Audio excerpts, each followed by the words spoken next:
The day my own children arranged an intervention to discuss my unhealthy relationship with money was the day I realized I'd protected my secret for far too long. There, they sat in my modest living room, Robert with his designer watch catching the afternoon light, Jennifer scrolling through her phone between disapproving glances at my worn furniture. The irony wasn't lost on me as they complained about my embarrassing frugality, while sipping water from the same glass jars I'd been washing and reusing for decades. They had no idea that my outdated kitchen cabinets concealed financial documents worth more than both their homes combined. But I'm getting ahead of myself. Before we jump back in, tell us where you're tuning in from, and if this story touches you, make sure you're subscribed, because tomorrow I've saved something extra special for you. I still remember the day Thomas and I purchased our little bungalow on Maple Street. It was 1968, and at $15,000 it stretched our budget to its breaking point. Thomas had just secured his position at the Postal Service, and I was 3 years into teaching mathematics at Oakridge High. We were young, hopeful, and determined to build something meaningful together. "Ellie," Thomas had said as we stood in the empty living room, his arm around my waist, "this is our foundation. From here, we'll build a life that matters." Those words became our mantra through 52 years of marriage. While our friends upgraded to larger homes in newer neighborhoods, Thomas and I stayed put. We patched and repaired, painted and maintained. The mortgage was paid off by 1993, and we celebrated with a bottle of champagne on our back porch, the same modest concrete slab where we now sat on secondhand lawn chairs. Thomas was never flashy, but he was deliberate. Every financial decision was measured twice before cutting once, as he liked to say. We packed lunches, drove cars until they couldn't run anymore, and mended clothes until they couldn't be salvaged. Our vacations were camping trips to state parks or visits to family. Our children grew up understanding the value of a dollar, or so I thought. Robert came first, our serious boy with his father's analytical mind. Even as a child, he counted his allowance meticulously, recording every penny in a small notebook. Jennifer arrived 6 years later, bringing creative energy into our practical household. While different in temperament, both children thrived in our stable, if modest, environment. We managed to send them both to college without loans, a triumph. Of 2 decades of careful planning and disciplined saving. "Mom, please don't tell me you're reusing these tea bags again," Jennifer said one afternoon during her college years, watching me carefully hang 2 used bags to dry on the kitchen windowsill. "Why waste what still has value?" I replied.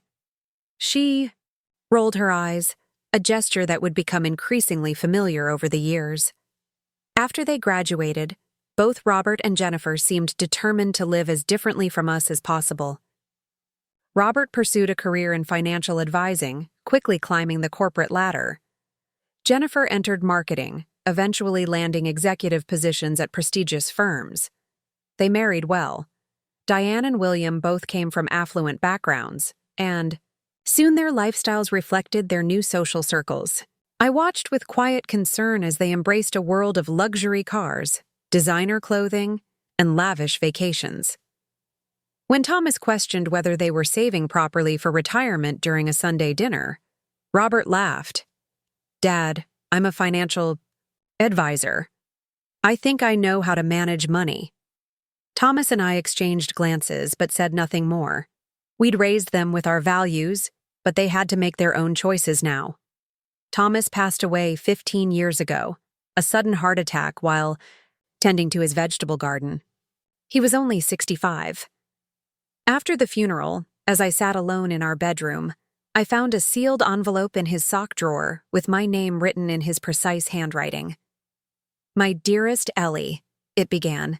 "If you're reading this, I've left you too soon.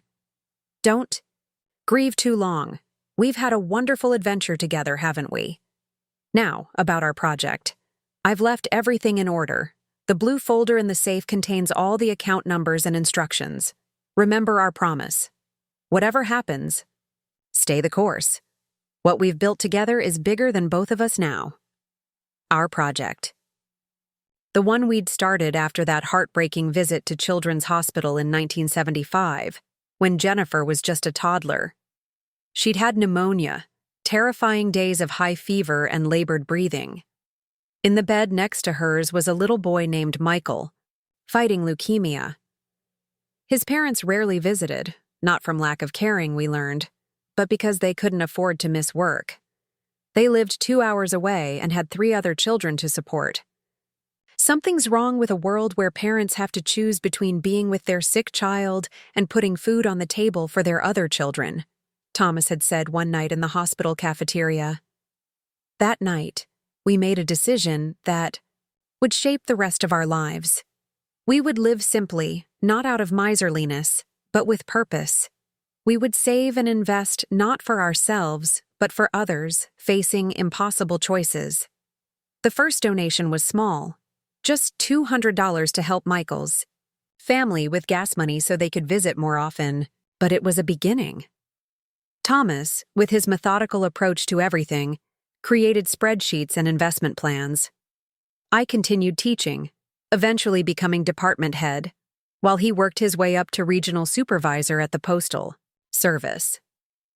We weren't wealthy by any conventional standard, but we were careful, intentional. By the time Thomas died, our project had grown far beyond what either of us had imagined possible. I continued alone, funding scholarships, medical assistance programs, and community initiatives, all anonymously. The only person who knew was Martha, my oldest friend who helped me manage the paperwork as my arthritis worsened. "Ellie, don't. You think it's time to tell your children?" Martha asked one afternoon as we sorted through donation receipts at my kitchen table. "They should know the good you've done." I shook my head. Thomas and I agreed, no recognition. This was never about us. She sighed. "I'm not talking about public recognition. I'm talking about your children understanding who their parents really are." I considered her words, but ultimately set them aside. Robert and Jennifer had chosen different paths. Would knowing about our philanthropy change that? Or would they simply see it as money they could have inherited? As the years passed after Thomas's death, my relationship with my children grew increasingly strained. They couldn't understand why I continued to live so frugally when I could afford to enjoy life a little. Every visit became an opportunity for them to point out something that needed replacing or updating. "Mom, that refrigerator has to be from the 90s, Robert complained during a Sunday dinner. "It's probably costing you a fortune in electricity." "It keeps the food cold," I replied simply. "That's all I need it to do." Jennifer was more direct. "It's embarrassing, Mom. Do you know what Tyler's friends said when he brought them over last summer? They asked if you were having financial problems." My grandson Tyler had the grace to look uncomfortable. I didn't mind, Grandma. But the comments accumulated, wearing down my resolve. When I refused to replace my perfectly functional 15-year-old television, Robert suggested, I might be suffering from depression or early dementia. When I continued to clip coupons despite having a comfortable teacher's pension, Jennifer accused me of having unhealthy anxiety about money. They couldn't see that every dollar saved was a dollar that could help someone truly in need. Last year alone, I had funded emergency medical treatments for 3 families, paid off student loans for 5 promising teachers who committed to working in underserved schools, and established a food program at the community center that fed dozens of seniors each week. The intervention in my living room was apparently the culmination of months of planning between my children and their spouses. "Mom, we're worried about you," Jennifer began, her voice taking on the gentle tone one might use with a confused child. "You're living like you're one step away from poverty when you don't need to." "Exactly," Robert added. "Your house is paid off. You have a pension and Social Security. There's no reason for you to deny yourself basic comforts at your age." Diane nodded emphatically. "We found mold in your bathroom last visit, Ellie. That's a health hazard." I've scheduled someone to come fix it next week, I said. What I didn't mention was that the someone was a young father I was helping get his contractor business off the ground. The bathroom would be completely renovated, but at a fraction of what my children would have insisted I pay. That's not enough, William interjected. Preparing and narrating this story took us a lot of time, so if you are enjoying it, subscribe to our channel. It means a lot to us. Now back to the story. We've been talking, and we think it's time to consider other living arrangements. My heart sank. What do you mean? Jennifer reached for my hand. There's a wonderful retirement community near us, Ridgewood Estates. They have beautiful apartments, activities, dining options. You wouldn't have to cook or clean or worry about maintenance. Or be isolated out here, Robert added. You'd have people your own age around. I'm not isolated, I protested. I have my book club, my volunteer work at the community center, my garden club. Low-cost activities that don't require spending money, Diane interrupted. That's the pattern we're concerned about, Ellie. I looked around at their concerned faces and felt a surge of frustration. They had constructed a narrative about me, the depressed, possibly cognitively declining elderly mother clinging to pennies out of fear or confusion, that couldn't be further from the truth. I appreciate your concern, I said carefully. But I'm perfectly happy here. Mom? Robert's voice turned firm. We've already put down a deposit to hold a unit at Ridgewood. It's refundable for 30 days, but they don't often have openings. You need to at least go see it. The presumption took my breath away. You did what? It's for your own good, Jennifer insisted. The place is beautiful, and you could live comfortably there for years with your savings. Unless, she hesitated. Unless there's something you're not telling us about your finances? The question hung in the air. For a moment, I was tempted to reveal everything, the accounts, the investments, the millions we'd given away over the decades. Thomas and I had helped build a pediatric wing at the hospital, funded research into childhood diseases, established scholarship programs that had sent dozens of local students to college. All anonymously, all while living in our modest bungalow with its aging appliances and worn furniture. But I held my tongue. This wasn't how I wanted them to learn about our project. Not as an explanation for why they couldn't control my living situation, not as a justification for my choices. My finances are in order, I said simply, and I'm not moving to Ridgewood Estates or anywhere else. Robert sighed heavily. Mom, be reasonable. This house is falling apart around you. The neighborhood isn't what it used to be. And frankly, your stubborn refusal to spend money on basic necessities is becoming a problem. A problem for whom? I asked. For you, Jennifer exclaimed. And yes, for us too.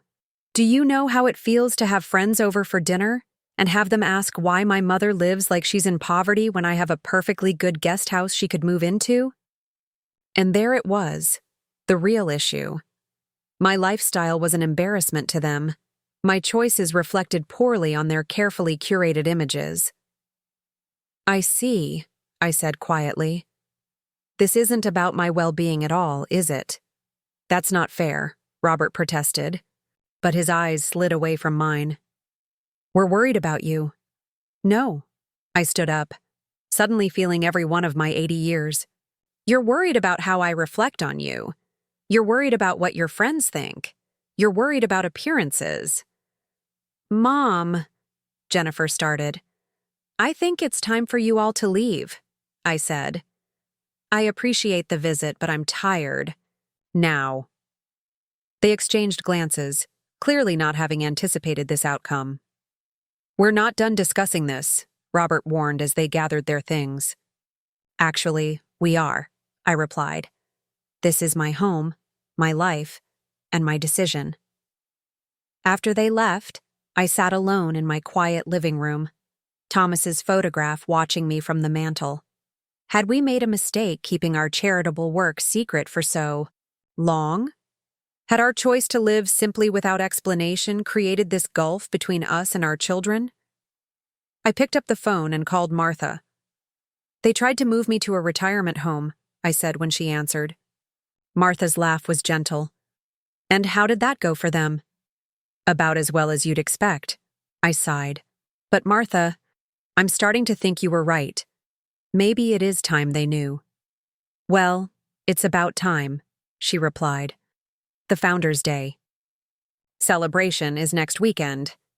Didn't Gabriel say they wanted to recognize the anonymous donors this year?" The Oakridge Community Foundation had been trying to publicly thank their major anonymous benefactors for years. Thomas and I had always declined, but perhaps now. "I'll think about it," I promised. After hanging up, I went to the kitchen and made a cup of tea, reusing yesterday's tea bag as I always did. Not out of necessity, but out of habit, and because every small economy meant another dollar that could do real good in the world. My children saw only the surface of my choices. They couldn't see the purpose beneath. But perhaps it was time they did.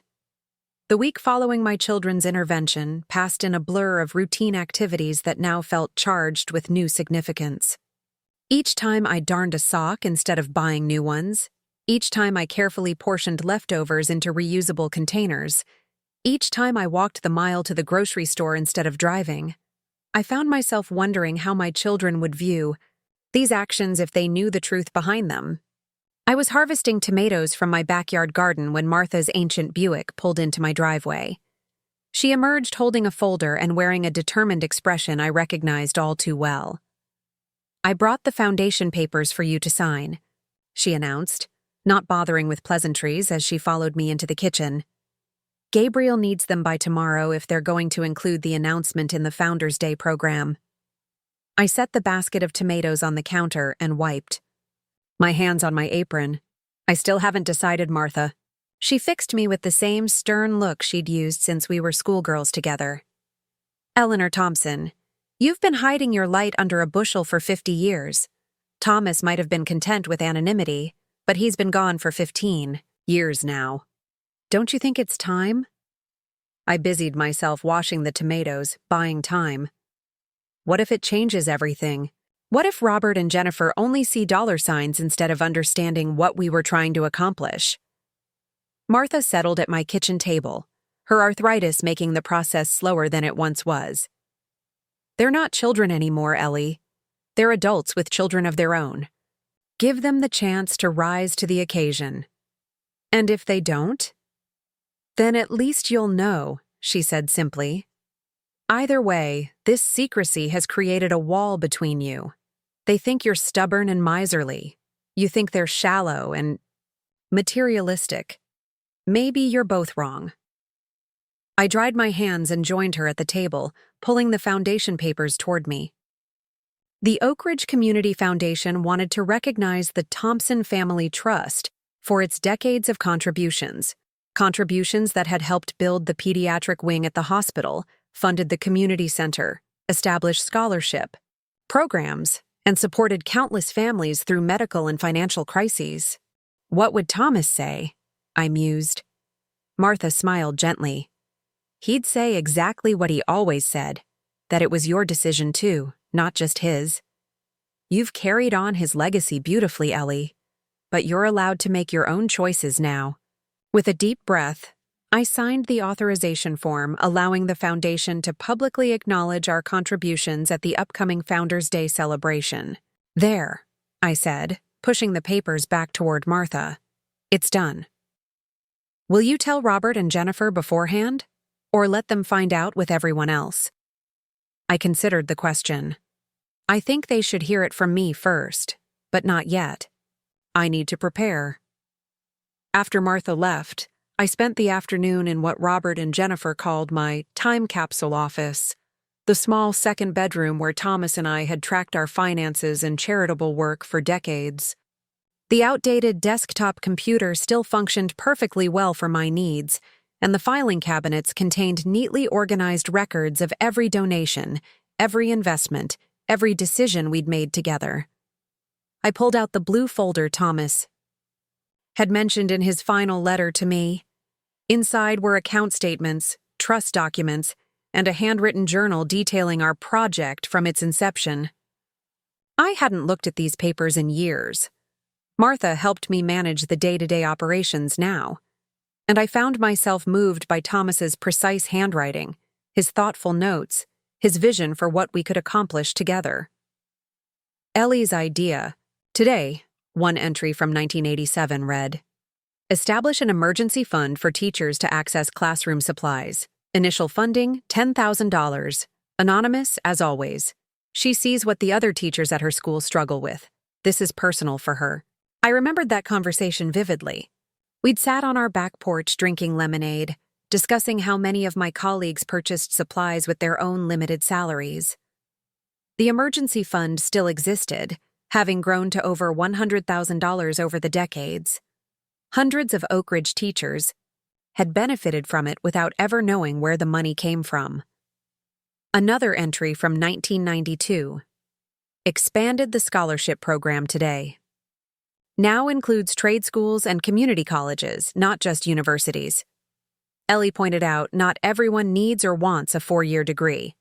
Smart woman. Initial expansion funding, $25,000. I smiled, remembering Thomas's enthusiasm for education, in all its forms. Neither of us had come from families that valued higher education. We'd both worked our way through college, me at the state university, Thomas taking night classes for years to earn his business degree.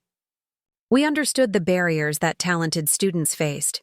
Page after page documented our journey, the careful investments, the strategic giving, the lives touched.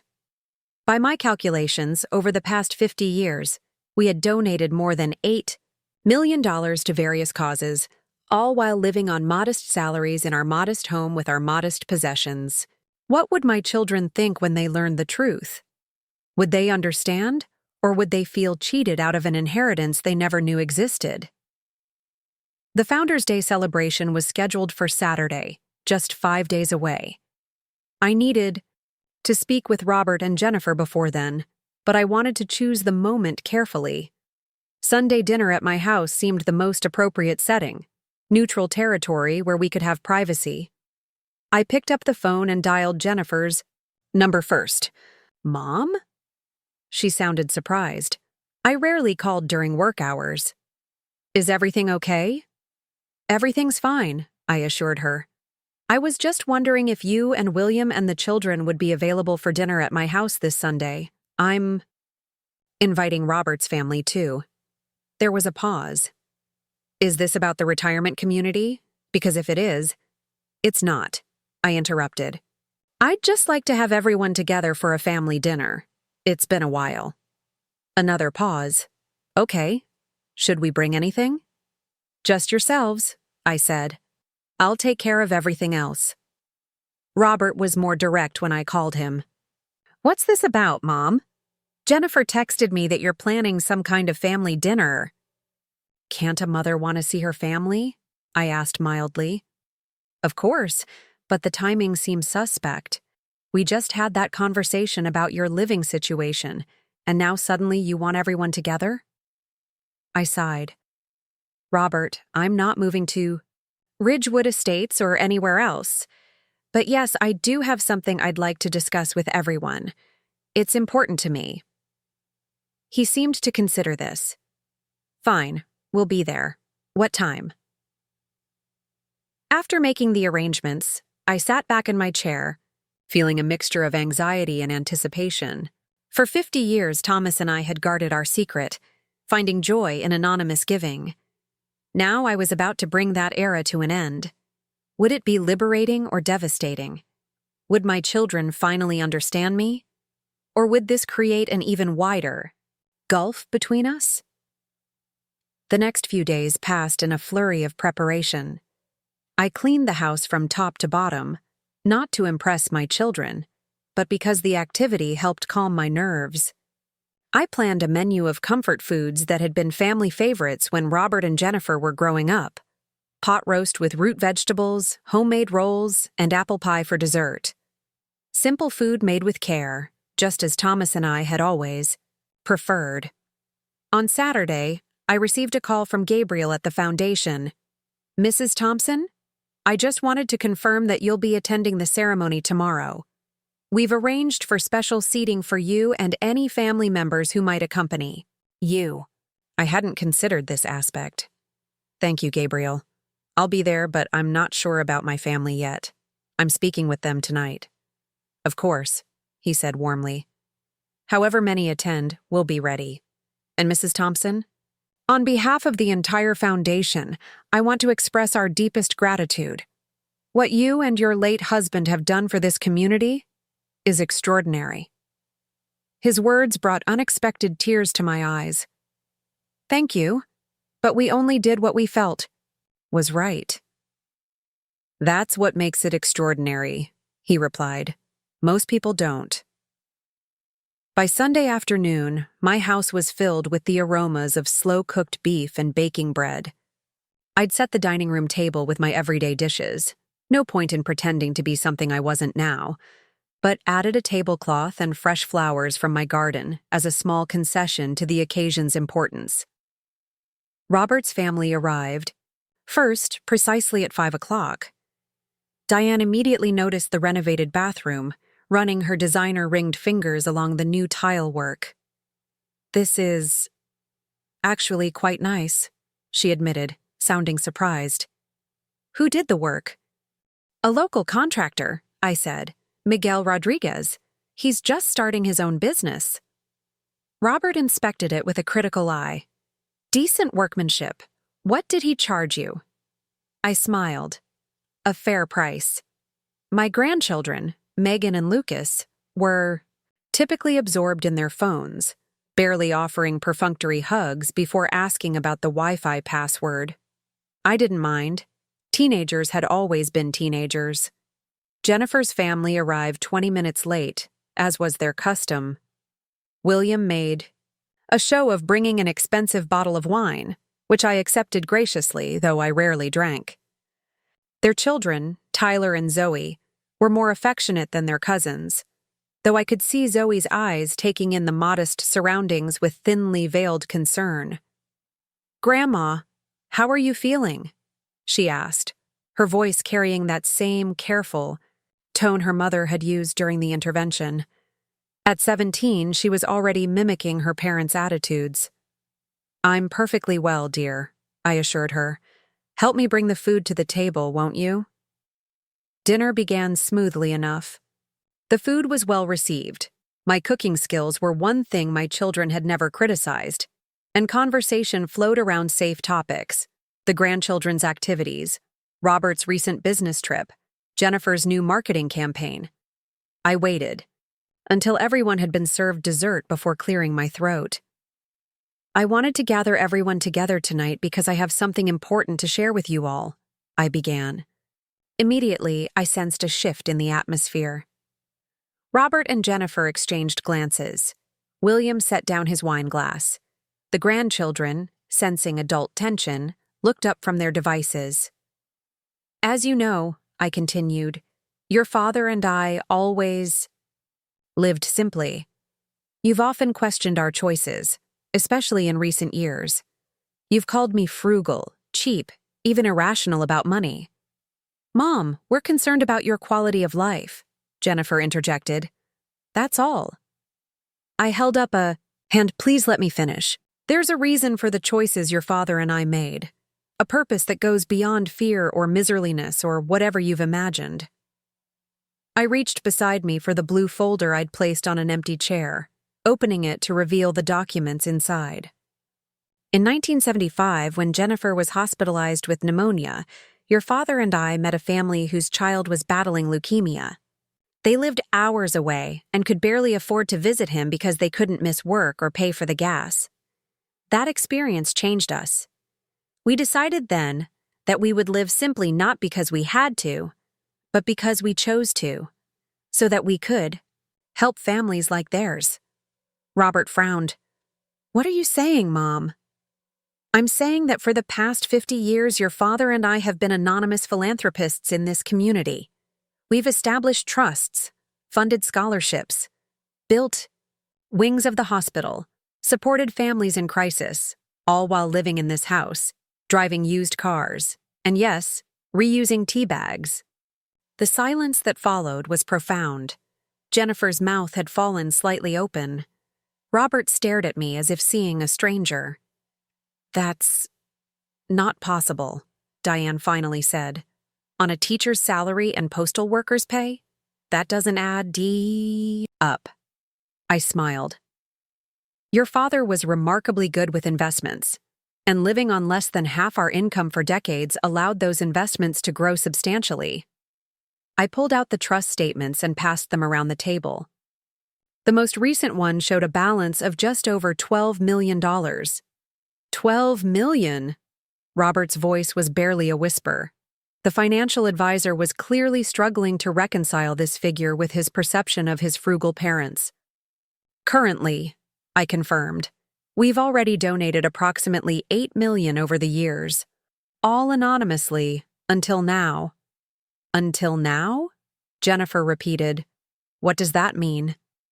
"Tomorrow at the Founders' Day celebration, the Oakridge Community Foundation will be publicly acknowledging the Thompson Family Trust for its contributions to the community. I've finally given them permission to do so." William set down the papers he'd been examining. "Why now, after all these years of secrecy?" I looked around at their bewildered faces. "Because I'm tired of being misunderstood by my own children. Because I want you to know that your father and I weren't cheap or afraid or irrational. We had purpose. We made a difference." "But why didn't you tell us?" Jennifer's voice trembled slightly. "All these years, we thought." "We thought you were just stubborn," Robert finished for her. "That you were stuck in old habits, refusing to enjoy your retirement." I sighed. "At first, the anonymity was important to us. We didn't want recognition or gratitude. And then, as you grew older and began to embrace such different values, I worried you wouldn't understand." "Different values?" Jennifer's tone sharpened. "What's that supposed to mean?" "It means," I said gently, "that you both chose paths very different from ours. You prioritized appearances, status, material comfort. There's nothing inherently wrong with those choices, but they are fundamentally different from the choices your father and I made." Tyler, who had been unusually quiet, suddenly spoke up. "So all this time when people thought you were just a retired teacher living on a pension, you were actually secretly funding half the town?" I smiled at my eldest grandchild. "Not half the town, but yes, we helped where we could." "That's actually pretty badass, Grandma," he said, earning a sharp look from his mother. "Language, Tyler," Jennifer admonished, though her heart didn't seem in it. She was still staring at the financial statements in front of her. Robert seemed to be processing the information differently, his analytical mind already calculating. Implications. These trusts are set up to continue charitable giving in perpetuity. There's no provision for inheritance. It wasn't a question, but I answered anyway. "That's correct. Your father and I always intended for this money to continue. Helping others, not to be passed down as family wealth. So you're telling us there's $12 million that you've been sitting on, living like you're counting pennies, and none of it will ever come to your actual family?" Diane's voice had risen an octave. I met her gaze steadily.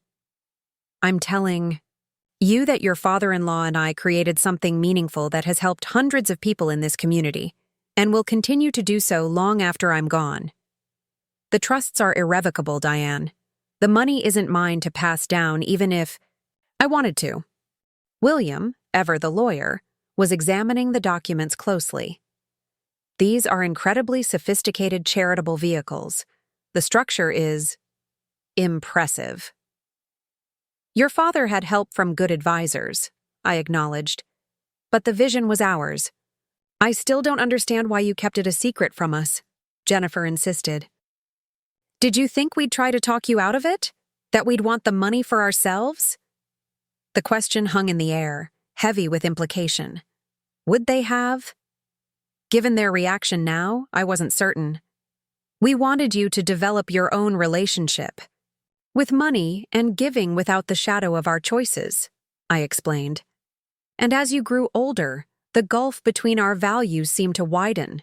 You became so focused on appearances, on what others thought. That's not fair, Robert protested. We've worked hard for what we have. Of course you have, I agreed.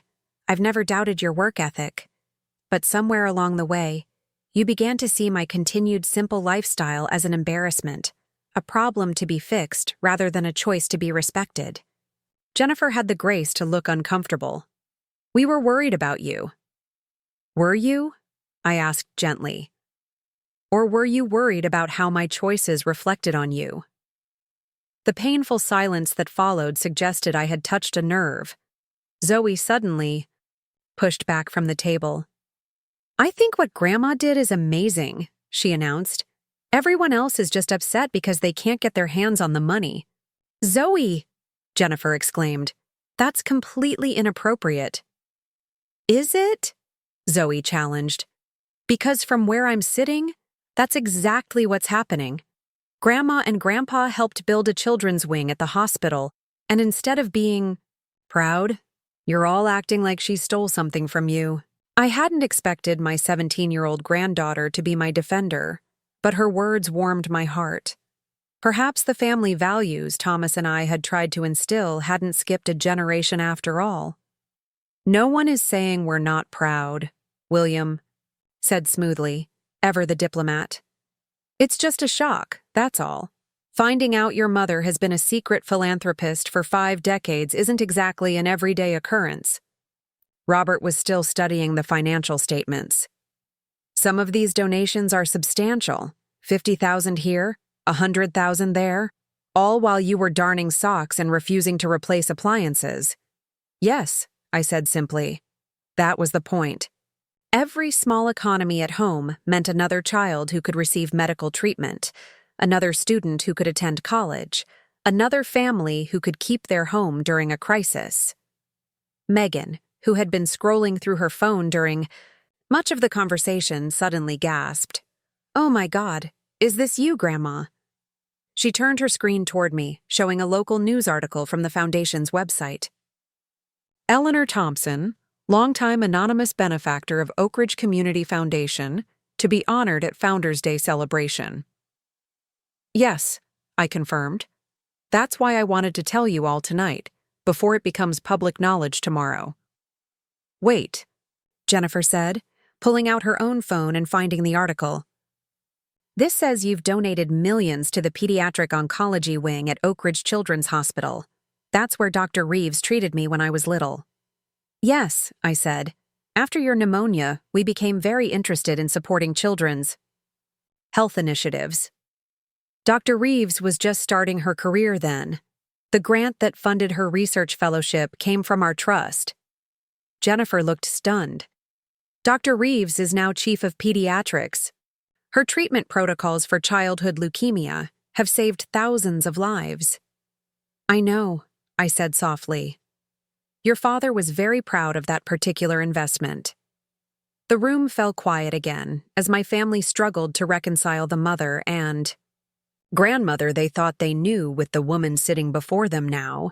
I could almost see them mentally reviewing every interaction, every frugal choice, every refused indulgence through this new lens. Lucas, Robert's 15-year-old son who rarely spoke at family gatherings, suddenly broke the silence. Is that why you never let us buy you things, Grandma? Because you didn't want to waste money that could help other people? His simple question cut through the tension. I smiled at him. Partly. And partly because I truly don't need more things. I have enough. Enough, Robert repeated the word as if it were in a foreign language. I don't think I've ever heard anyone in my social circle use that word about possessions. That's rather sad, isn't it? I observed. Diane was still fixated on the financial aspects. But surely you could have set aside something for your grandchildren's education at least, instead of giving everything to strangers. I looked at her steadily. Robert and Jennifer both have successful careers and have provided well for their children. The families we've helped couldn't afford basic necessities, let alone college tuition. Our resources went where they were needed most. Besides, Zoe interjected again, I've already got scholarships lined up. I don't need Grandma's money. I'd rather see it help someone who has nothing. Jennifer looked at her daughter with surprise, as if seeing her in a new light. William cleared his throat. Eleanor, I think what everyone is trying to process is not just the philanthropy itself, which is admirable, but the fact that you chose to keep it hidden from your family for so long. It suggests a certain lack of trust. I considered his words carefully. Perhaps. Or perhaps it suggests I understood my children's values all too well. The statement hung in the air, uncomfortable but undeniable. The tension was broken by the sound of Tyler's phone ringing. He glanced at the screen and excused himself to take the call. The foundation ceremony is tomorrow at noon, I said into the awkward silence. You're all welcome to attend, though I understand if you have other commitments. Of course we'll be there, Jennifer said quickly, though I noted she didn't check with William before making the commitment. Robert nodded slowly. Yes, we'll be there too. He paused, then added, I'm sorry, Mom, for the intervention, for pushing the retirement community. I didn't understand. I know, I said gently. How could you? I never gave you the chance to understand. Tyler returned, his expression excited. Grandma, that was Kyle from the community center. He says they're putting together a video for tomorrow's ceremony with testimonials from people who've benefited from your donations. He asked if I'd help film it since I'm majoring in media studies. Is that okay? I smiled, touched by his enthusiasm. Of course, if you'd like to. Like to? It's my grandmother being honored as a secret philanthropist. This is literally the coolest thing that's happened in this family, ever. His genuine excitement seemed to shift the mood. Suddenly, my grandchildren were full of questions. Which scholarships had I funded? Did I know specific families we'd helped?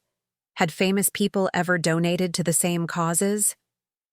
As I answered their questions, I watched Robert and Jennifer exchange glances across the table. They were still processing, still recalibrating their understanding of their parents and the values that had shaped our family. It wouldn't happen overnight, but perhaps this revelation was the beginning of a new chapter in our relationship.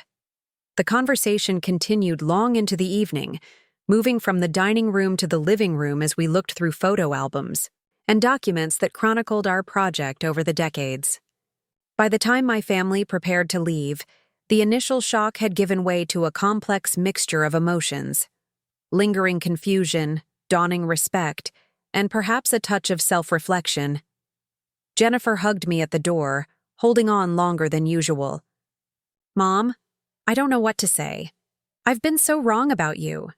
Not wrong, I corrected gently. You just didn't have all the information.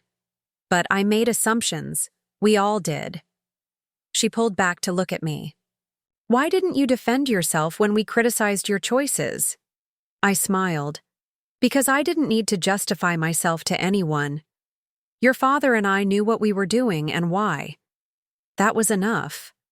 After everyone had left, I sat in my favorite chair by the window, Thomas's photograph in my hands.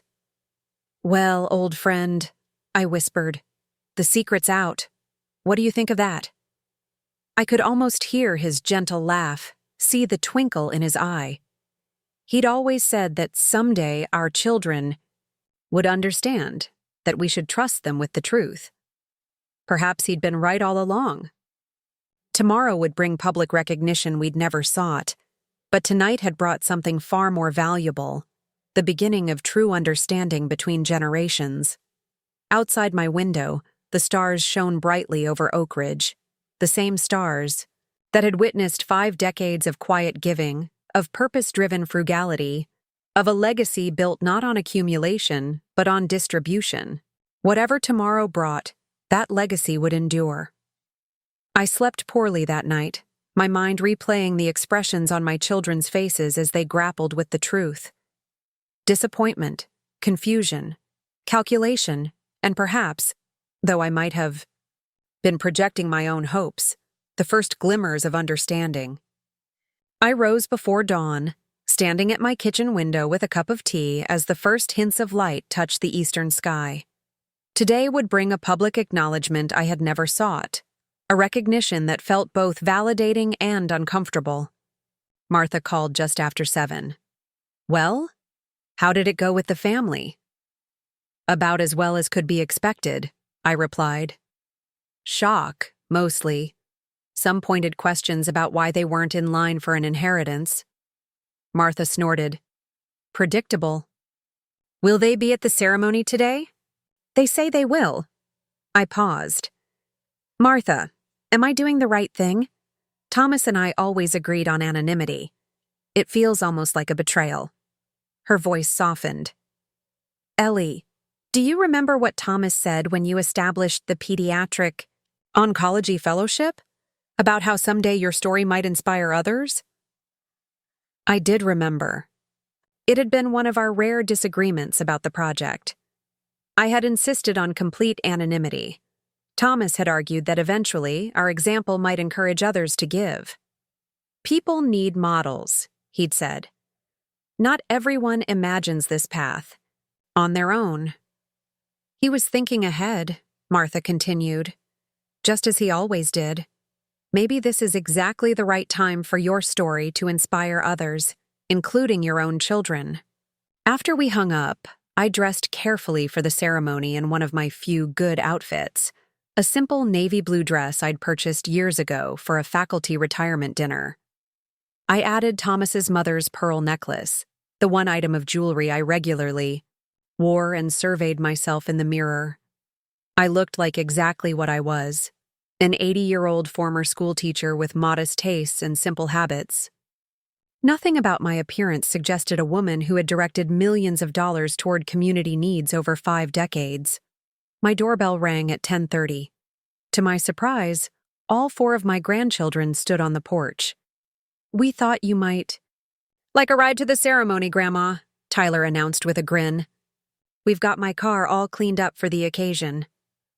I was touched by the gesture. "That's very thoughtful. I was just going to take the bus." Zoe rolled her eyes. "Grandma, you're literally the guest of honor. You can't take the bus." "I've been taking the bus for 60 years, I pointed out mildly. "But I appreciate the ride. Will your parents meet us there?"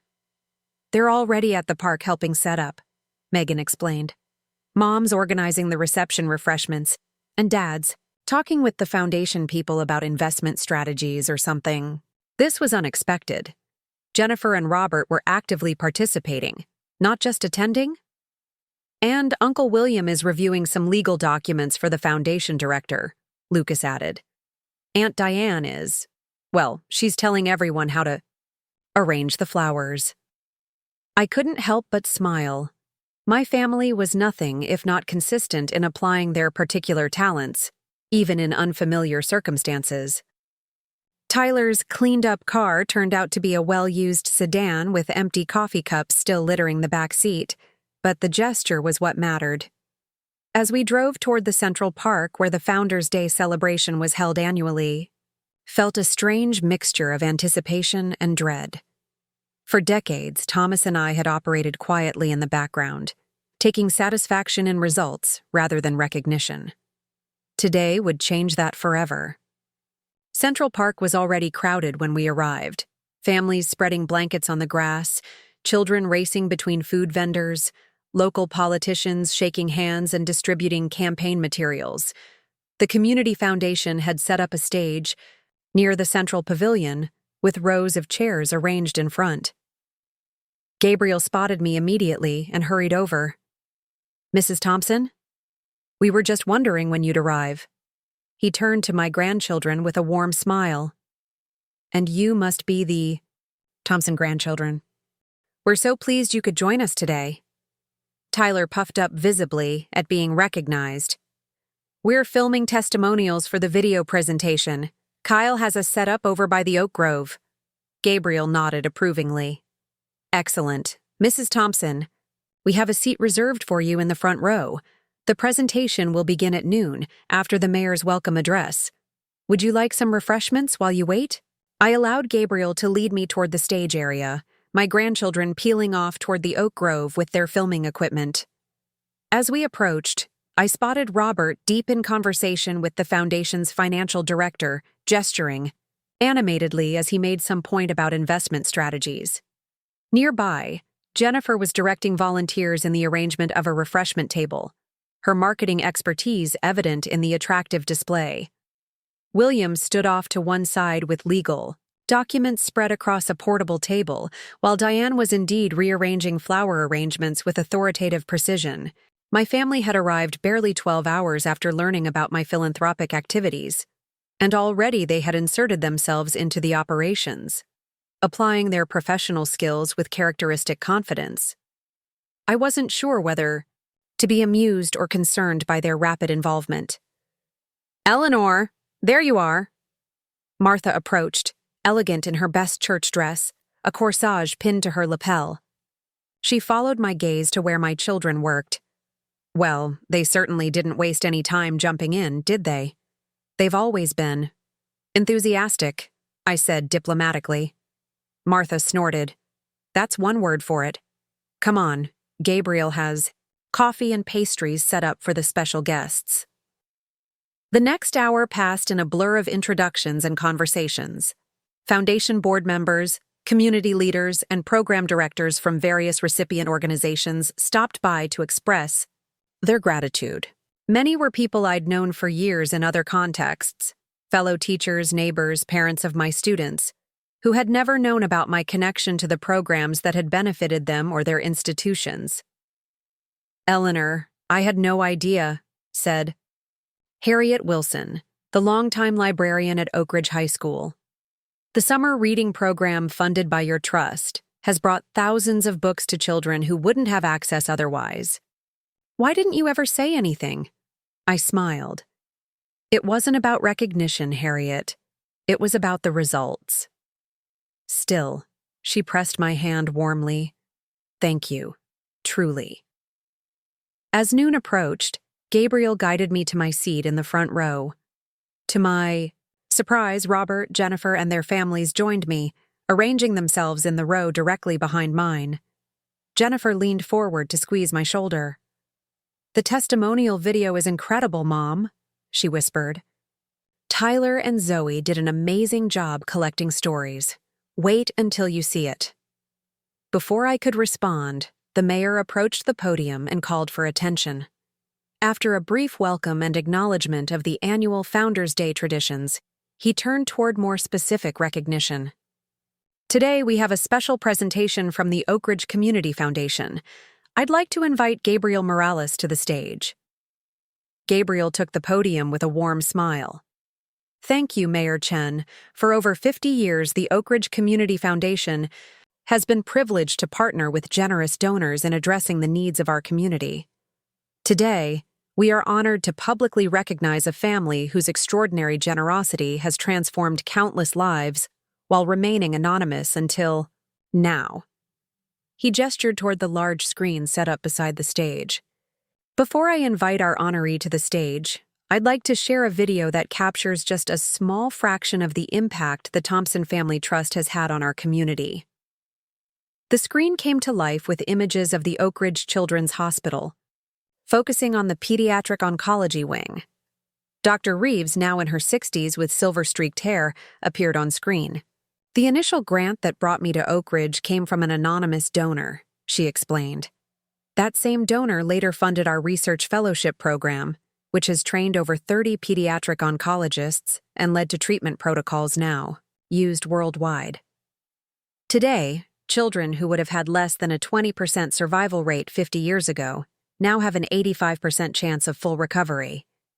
The video continued with testimonials from scholarship recipients, families, who had received emergency assistance, community center directors, and program participants. Many told emotional stories of how these programs had changed the trajectory of their lives. A middle-aged man identified as Michael Rodriguez appeared on screen, his expression serious. "When I was 7 years old, I was diagnosed with leukemia. My parents lived 2 hours away and couldn't afford to visit often because they had other children at home and couldn't miss work. An anonymous donor provided gas cards, meal vouchers, and eventually helped establish the family housing program at the hospital so parents could stay with their sick children. I wouldn't be alive today without the medical treatment I received, but I might not have had the will to fight without my family there beside me. I gasped softly.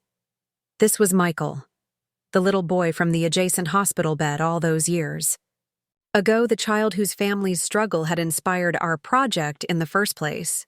The video shifted to show the community center, where a teenage girl spoke directly to the camera. The music program, funded by the Thompson Trust, gave me access to instruments and lessons I could never have afforded. Now I'm headed to Juilliard, on a full scholarship. I never knew who to thank until now. As the testimonials continued, I felt tears welling in my eyes. Thomas and I had never sought this kind of feedback, never wanted recognition or gratitude. We had simply identified needs and tried to address them, taking quiet satisfaction in statistics and progress reports rather than personal acknowledgement. Hearing these individual stories, seeing the faces of people whose lives had been changed, was overwhelming in a way I hadn't anticipated. The screen finally darkened, and Gabriel returned to the podium. Ladies and gentlemen, the impact you've just witnessed represents only a fraction of the legacy created by Eleanor and Thomas Thompson. Through careful financial planning and deliberate choice to live simply, this couple, a school teacher and a postal worker, managed to donate over $8 million to community causes while maintaining complete anonymity. Today, we are honored to publicly recognize Eleanor Thompson for her extraordinary generosity and vision. The applause was thunderous as Gabriel gestured for me to join him on stage. Martha gave me a gentle nudge, and I rose on slightly unsteady legs to make my way up the steps. The faces in the crowd were a blur, though I could make out my family in the front rows, watching with expressions I couldn't quite interpret. Mrs. Thompson, Gabriel said, presenting me with a crystal plaque. On behalf of the Oakridge community, Foundation, and the countless lives you've touched, we thank you for your unparalleled generosity and humble spirit. The applause swelled again. I hadn't prepared remarks, hadn't really believed this moment would come, but as I looked out over the gathering, words seemed to form themselves. Thank you, I began simply. This recognition was never something my husband Thomas and I sought. In fact, we actively avoided it for 50 years. This drew a gentle laugh from the crowd. We believed that giving should be done quietly, without expectation of gratitude or acknowledgement. We didn't have extraordinary resources, just ordinary. Salaries and a commitment to living below our means so that we could share with others. I paused, gathering my thoughts. Many have asked why we chose to live so simply when we could have afforded more comfort. The answer is also simple. We had enough for our needs, enough to be content. And we discovered that enough is a powerful concept. It freed us to share whatever was beyond enough with others who had far less. My eyes found my children in the audience. Robert was watching intently, his expression unreadable. Jennifer was wiping tears from her cheeks. The decision to go public with our giving was difficult. Thomas is no longer with us, but I believe he would approve of sharing our story now, not for recognition, but in the hope that it might inspire others. You don't need to be wealthy to make a significant difference. You just need to decide what enough means for you, and then find purpose for whatever remains. As I returned to my seat amid renewed applause, Gabriel announced that the foundation was establishing the Thomas and Eleanor Thompson Legacy Fund, inviting additional contributions to continue the work we had begun. I was barely listening, focused instead on the strange mixture of emotions coursing through me. Pride in what Thomas and I had accomplished, gratitude for the opportunity to have made a difference, uncertainty about how this public recognition would change things. The ceremony concluded with the mayor presenting a key to the city, another honor I had never sought. As people began to disperse toward the food vendors and other Founders Day activities, I found myself surrounded by well-wishers, many sharing personal stories of how programs we had funded had touched their lives. It was overwhelming, this sudden shift from anonymity to celebrity in my small community. Finally, Martha appeared at my elbow. "You need a break from all this attention," she announced firmly, guiding me toward a quiet bench beneath an oak tree. "How are you holding up?" I sank onto the bench gratefully. It's a lot to process. I keep thinking about what Thomas would say. "He'd be proud," Martha said without hesitation, "of the work you've done together and of your courage in sharing it now." She nodded toward where my family stood talking with Gabriel and other Foundation officials. "And what about them? How are they handling it?" I watched my children and their spouses, now deeply engaged with the Foundation leadership. They seemed to be inserting themselves into the operation rather efficiently. Martha snorted. "I noticed. Robert's already reorganizing the investment strategy, and Jennifer's talking about rebranding the Foundation's public image. William's reviewing all the legal structures, and Diane's, well, being Diane.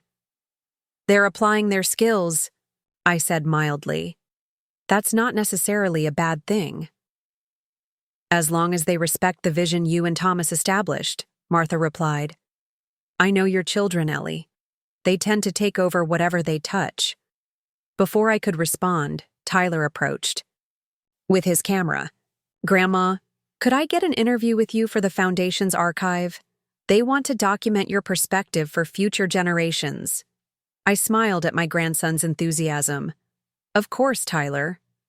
As he set up his equipment, more people approached to express their gratitude or share stories.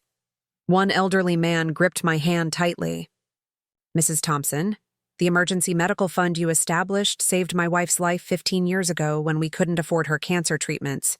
She's still with me today because of you." A middle-aged woman introduced herself as a former recipient of the teacher's scholarship. "I've been teaching at Oakridge Elementary for 25 years now. Your support made that possible. I've tried to pay it forward by mentoring new teachers and advocating for education funding." By the time Tyler was ready for the interview, I felt emotionally drained but also strangely energized by these encounters. He positioned his camera and asked thoughtful questions about what had inspired our philanthropy, how we had managed it practically, and what advice I would give to others interested in charitable giving. "The key is to start where you are," I told him. Thomas and I began with very small donations, gas cards for families traveling to the hospital, grocery gift certificates for struggling teachers, books for the library. As our investments grew, so did our giving. But the principle remained the same: live on less than you earn, and direct the rest toward purposes that matter to you. Tyler nodded, his expression serious beyond his years. "Did you ever wish you had spent more on yourselves? Traveled more, or lived in a bigger house?" I considered the question carefully. There were moments, particularly when your parents were teenagers and so conscious of appearances. They felt embarrassed sometimes by our modest home and cars. But Thomas and I found genuine contentment in our choices. We traveled locally, enjoyed simple pleasures, and took deep satisfaction in the impact of our giving. I wouldn't trade that for any luxury. "One last question, Grandma," Tyler said. "What do you hope happens next? Now that everyone knows about your philanthropy?" I hadn't really considered this. What did I hope would come from this revelation? "I hope people understand that extraordinary impact can come from ordinary lives lived with purpose," I said finally. "And personally, I hope my family might see our choices in a new light, not as deprivation or eccentricity, but as deliberate purpose." As Tyler packed up his equipment, I noticed Robert approaching, his expression thoughtful. He sat beside me on the bench. "Mom, I've been talking with the Foundation's financial director. The investment strategy you and Dad implemented was remarkably sophisticated for non-professionals. Who advised you?" I smiled. Initially, just books from the library and subscription to financial newsletters. Later, we worked with Martin Friedman at First Community Trust. He's retired now, but he helped us establish the more complex trusts. Robert nodded slowly. The diversification is impressive. International holdings, municipal bonds, value stocks. It's a textbook example of long-term growth strategy. Your father was methodical about research, I explained. He would spend hours at the library studying financial journals, taking notes, making projections. When something interested him, he pursued it thoroughly. I never knew that about him, Robert admitted. I always thought of Dad as, well, overcautious, afraid to take risks. I shook my head. Not afraid, deliberate. He wasn't risk-averse, just very clear about which risks were worth taking and why. The trust actually includes some quite speculative investments, but they're balanced with more conservative holdings. Robert looked genuinely surprised. I saw those. Early investments in technology companies that paid off dramatically. I assumed they were recommended by an advisor. Some were, I acknowledged. But others were your father's research. He spotted trends early. Personal computing, mobile technology, renewable energy. He didn't have formal training, but he had remarkable intuition and patience. Robert was quiet for a moment. I think I misjudged him. Both of you, really. He paused. I always thought you lived frugally because you were afraid of running out of money. I never imagined there was this whole other purpose behind it. We could have explained, I admitted. But we were private people, and over time, it became easier to let you believe what you wanted than to justify our choices. I wish you had told us, Robert said quietly. All those years I spent thinking you were just stuck in old habits, unwilling to enjoy life. We did enjoy life, Robert, just not in ways you recognized or valued. He nodded slowly. I'm beginning to see that. Jennifer joined us, sitting on my other side. Mom, the foundation wants to feature your story in their next fundraising campaign. They think it could inspire a whole new approach to community giving. The idea that ordinary people can make extraordinary impact through intentional living and strategic giving. I'm not sure how I feel about becoming a poster child for philanthropy, I admitted. This was never about recognition. I know, Jennifer said, surprising me with her understanding. But your story is powerful precisely because you never sought recognition. You and Dad didn't give to get your names on buildings or recognition at charity galas. You gave because you saw needs and had the means to address them. That's a different model of philanthropy than most people see. I had to admit she had a point. Most visible philanthropists were wealthy people who donated portions of vast fortunes. The idea that middle-class people living on modest salaries could have significant philanthropic impact through intentional choices might indeed inspire others. I'll think about it, I promised. William approached with a legal folder. Eleanor, I've been reviewing the trust documents. The structures are remarkably robust, but there are some areas where updated language might provide additional protection against potential tax changes. Would you be open to some minor modifications? Before I could answer, Martha intervened. This is hardly the time for legal consultations, William. Eleanor's just been publicly recognized after 50 years of anonymity. Perhaps give her a moment. To breathe? William looked slightly abashed. Of course, we can discuss it another time. Martha gave me a meaningful look. I understood her concern. My family's sudden intense interest in the charitable trusts could be interpreted in different ways. Were they genuinely embracing the vision Thomas and I had established, or were they seeking to reshape it according to their own perspectives?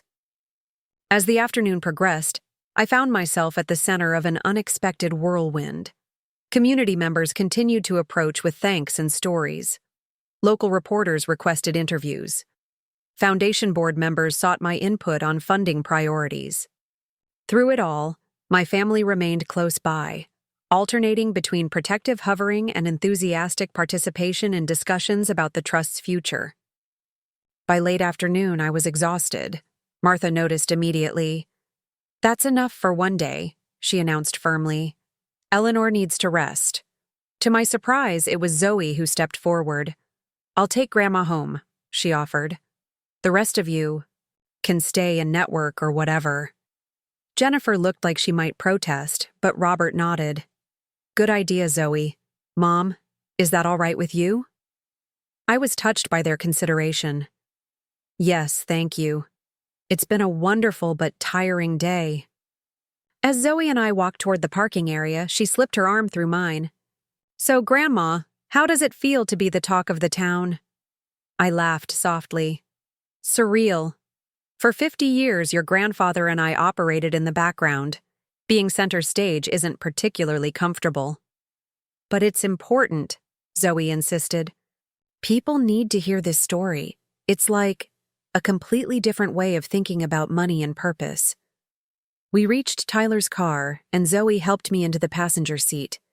As she drove through the familiar streets of Oakridge, I found myself seeing the town through new eyes.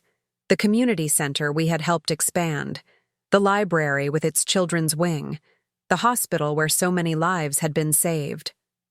Thomas and I had left fingerprints all over this community, invisible until now. "Grandma," Zoe said tentatively as we approached my house, "can I ask you something personal?" "Of course, dear. Do you think Mom and Dad are disappointed? About the money, I mean, that it's all going to charity instead of to them?" The question was startlingly direct, but I appreciated her honesty. I think they're adjusting to a different understanding of their parents and our choices. It's a lot to process, because it seemed like they were calculating what they wouldn't be inheriting. Zoe persisted. "At dinner last night, and again today with all their questions about the trust structures." I sighed. "Your parents are practical people who value financial security. Finding out about these resources naturally makes them think about practical implications. That doesn't make them bad people." "I guess," Zoe conceded. "It's just, I think what you and Grandpa did is amazing. Living simply so you could help others. That's like actual values, you know? Not just talking about caring, but actually doing something significant." We pulled into my driveway, and Zoe cut the engine. "I wish I'd known Grandpa better," she said quietly. "He sounds like he was really special." "He was," I confirmed, "and he would have been very proud of your perspective today." Inside my modest home, everything looked exactly as it had that morning, yet somehow different.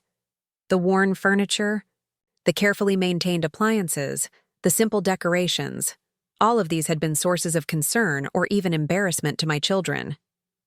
Now they stood as quiet testimony to a choice, a purpose, a vision that had guided 50 years of disciplined giving.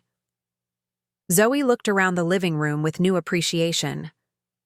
"It's kind of cool, isn't it? That everything in this house represents a conscious choice. Like you didn't just drift into this lifestyle by default. You chose it for a reason." "That's exactly right," I said, touched by her insight. Every choice to do without something here meant resources available for something more important elsewhere. Zoe helped me prepare a simple dinner, soup and sandwiches, and we ate at the kitchen table, discussing her college plans and her growing interest in nonprofit work. Around 7 o'clock, the rest of the family arrived, spilling into my small living room with unusual energy. "Mom, the foundation board wants to establish a formal advisory committee for the Thompson Legacy Fund," Jennifer announced without preamble. "They've asked if family members would be interested in participating. I've already offered some suggestions for optimizing the investment strategy," Robert added. "The current allocation is solid, but there are some newer vehicles that might enhance returns without increasing risk." William nodded. "And I've outlined some governance structures that would allow for family input while maintaining the original mission integrity." I exchanged glances with Martha, who had arrived with them. Her raised eyebrow spoke volumes about our shared concern regarding this sudden family enthusiasm for involvement. "I appreciate your interest," I said carefully. "But the trusts were established with specific purposes and governance structures. Thomas and I gave considerable thought to how decisions would be made after we were gone." "Of course," Jennifer said quickly. "We're not suggesting changes to the core mission, just offering our professional expertise to enhance what you've already built." I studied my children and their spouses. Their intentions might be genuine, but I couldn't help noticing how quickly they had shifted from criticizing my lifestyle choices to seeking involvement in the substantial resources behind those choices. Was this newfound respect for our vision, or simply recognition that the family's cheap matriarch had been controlling millions of dollars all along? "Before we discuss any changes to the trust governance," I said carefully, "I think we all need time to adjust to this new reality. The foundation has operated effectively for decades with its current structure." Robert looked ready to argue, but Martha intervened smoothly. "Eleanor's right. This isn't a business acquisition requiring immediate strategy revisions.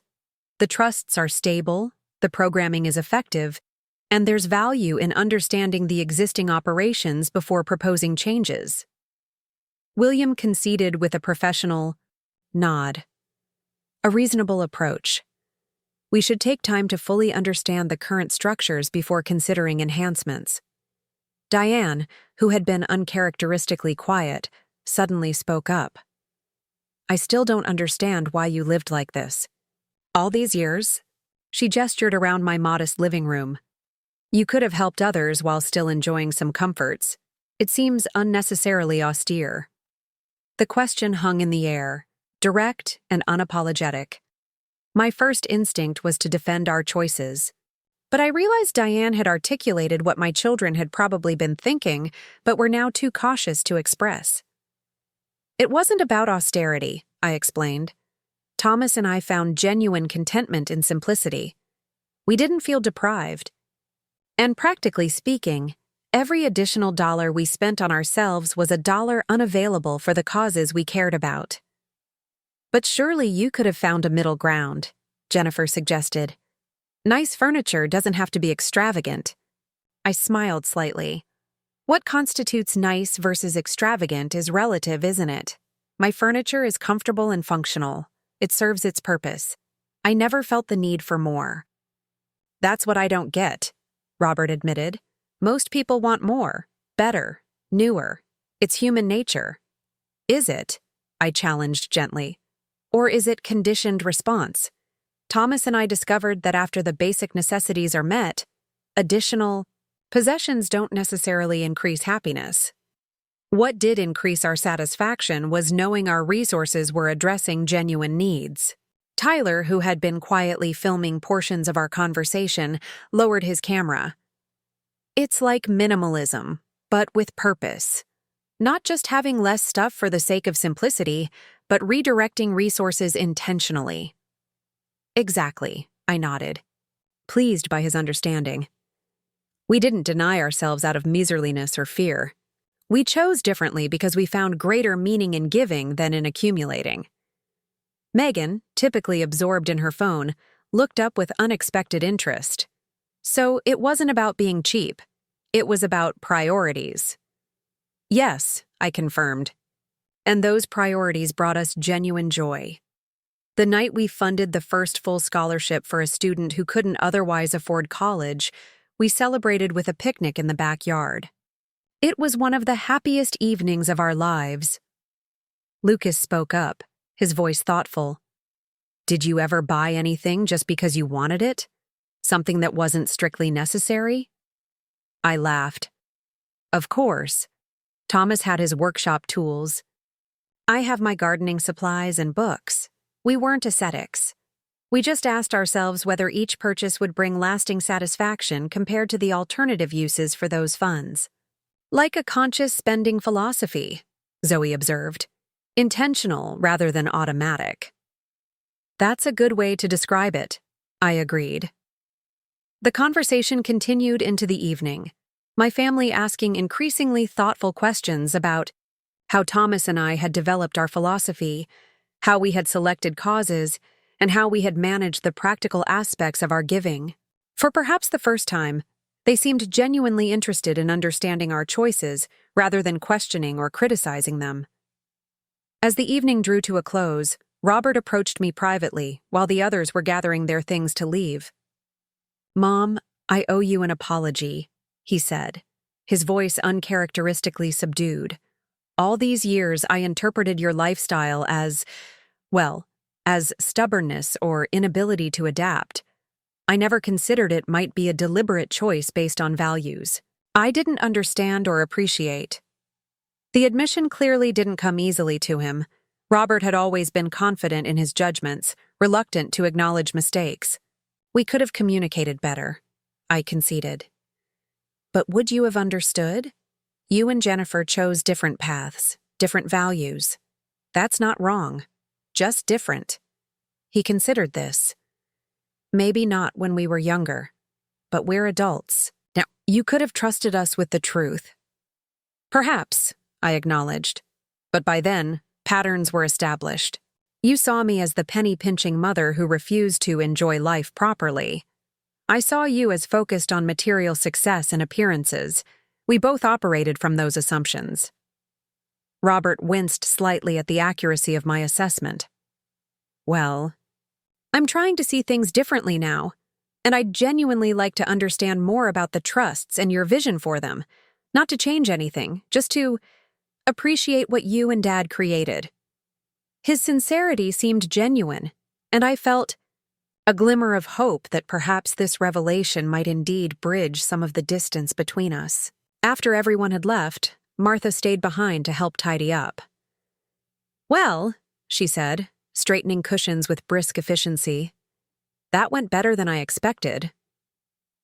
"They're processing," I observed. "It's a significant adjustment to their understanding of their parents. And to their expectations," Martha added pointedly.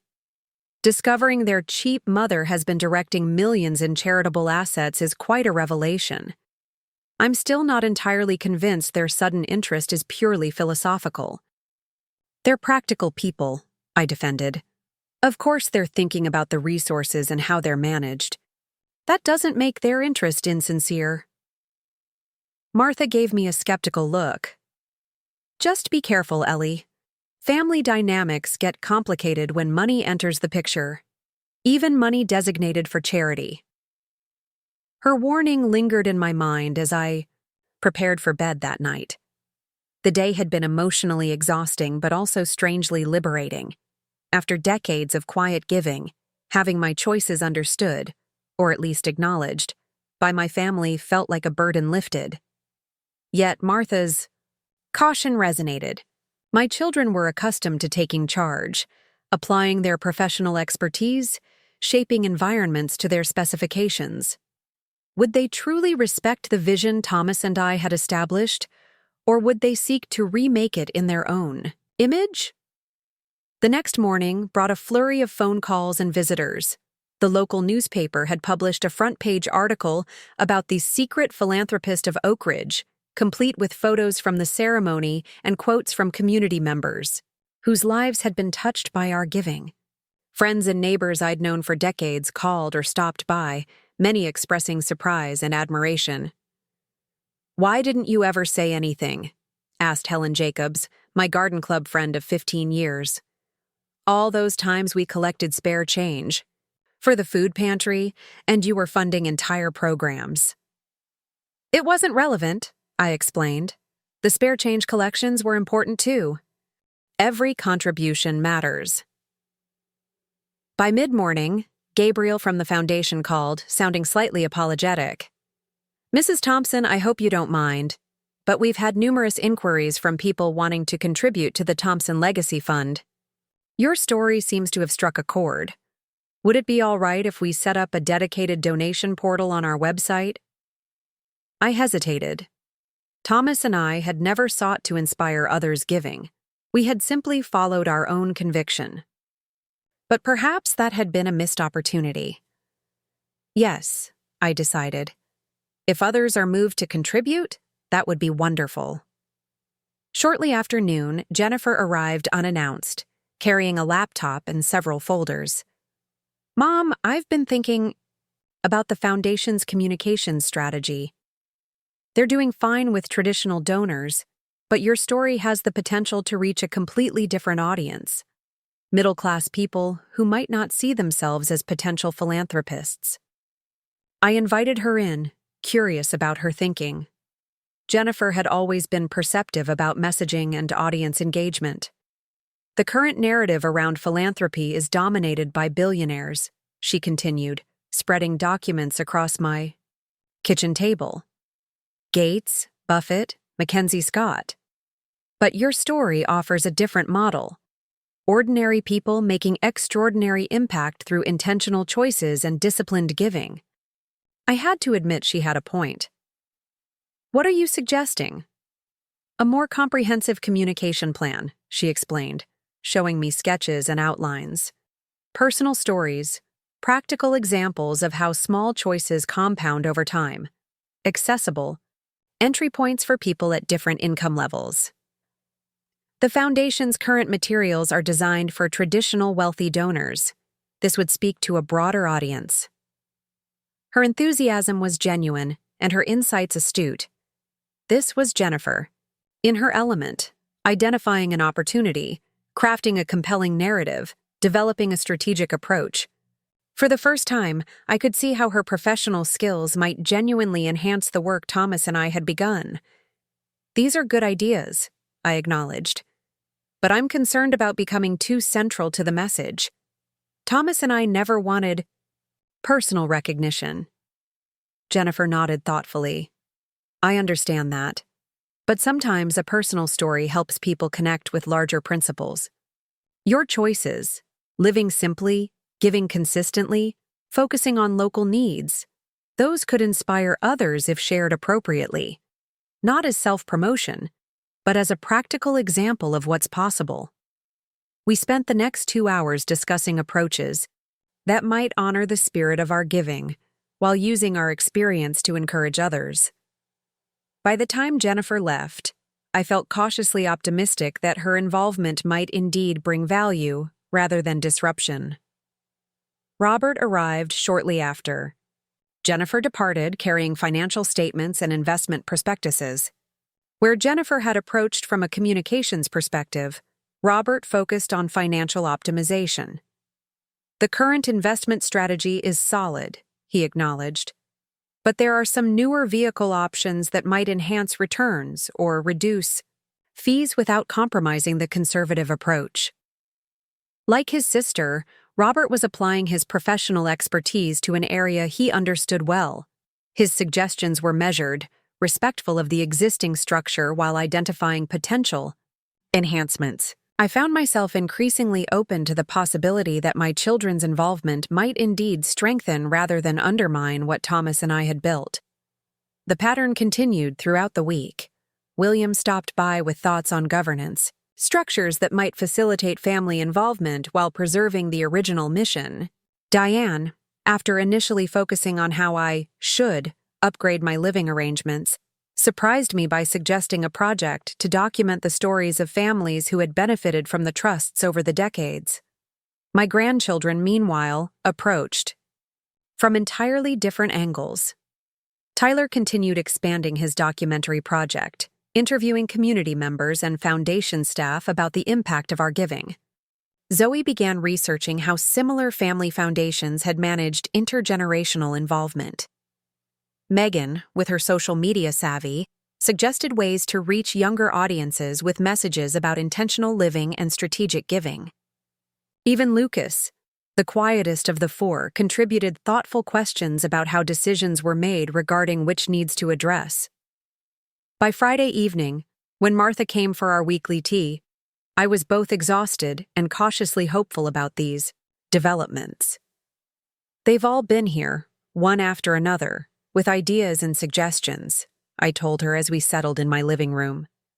"Sometimes I feel like I've unleashed an army of very well-intentioned consultants." Martha chuckled. "That's an apt description. Are they overwhelming you?" I considered the question. Not exactly. They're each applying their particular talents in ways that could be genuinely helpful. Jennifer's communication ideas are insightful. Robert's financial suggestions are sound. Even Diane seems to have moved beyond criticizing my lifestyle to engaging with the actual work. And you're comfortable with this level of family involvement? After 50 years of independent decision-making? I sipped my tea thoughtfully. I'm cautiously open to it. They bring perspectives and skills that could strengthen the Foundation's work. And perhaps more importantly, they're engaging with Thomas's and my values in ways they never have before. Martha nodded slowly. That's the real gift in all this, isn't it? Not just the public recognition or the continued charitable work, but the opportunity for genuine understanding between generations. Exactly, I agreed. For the first time, they're seeing our choices not as deprivation or eccentricity, but as purposeful decisions aligned with deeply held values. And are you seeing them differently too? Martha asked perceptively. The question gave me pause. Was I? Perhaps, I admitted. I've tended to see their focus on career advancement and material comfort as shallow or status-driven, but watching them apply their professional skills to enhance the Foundation's work has reminded me that they're also capable, intelligent people who can contribute meaningfully when engaged with something that matters. Growth all around, Martha observed. Thomas would be pleased. The doorbell interrupted our conversation. To my surprise, all 4 of my grandchildren stood on the porch, looking unusually solemn. Grandma, Tyler began once they were seated. In my living room, we've been talking, and we have something we'd like to propose. Zoe took over.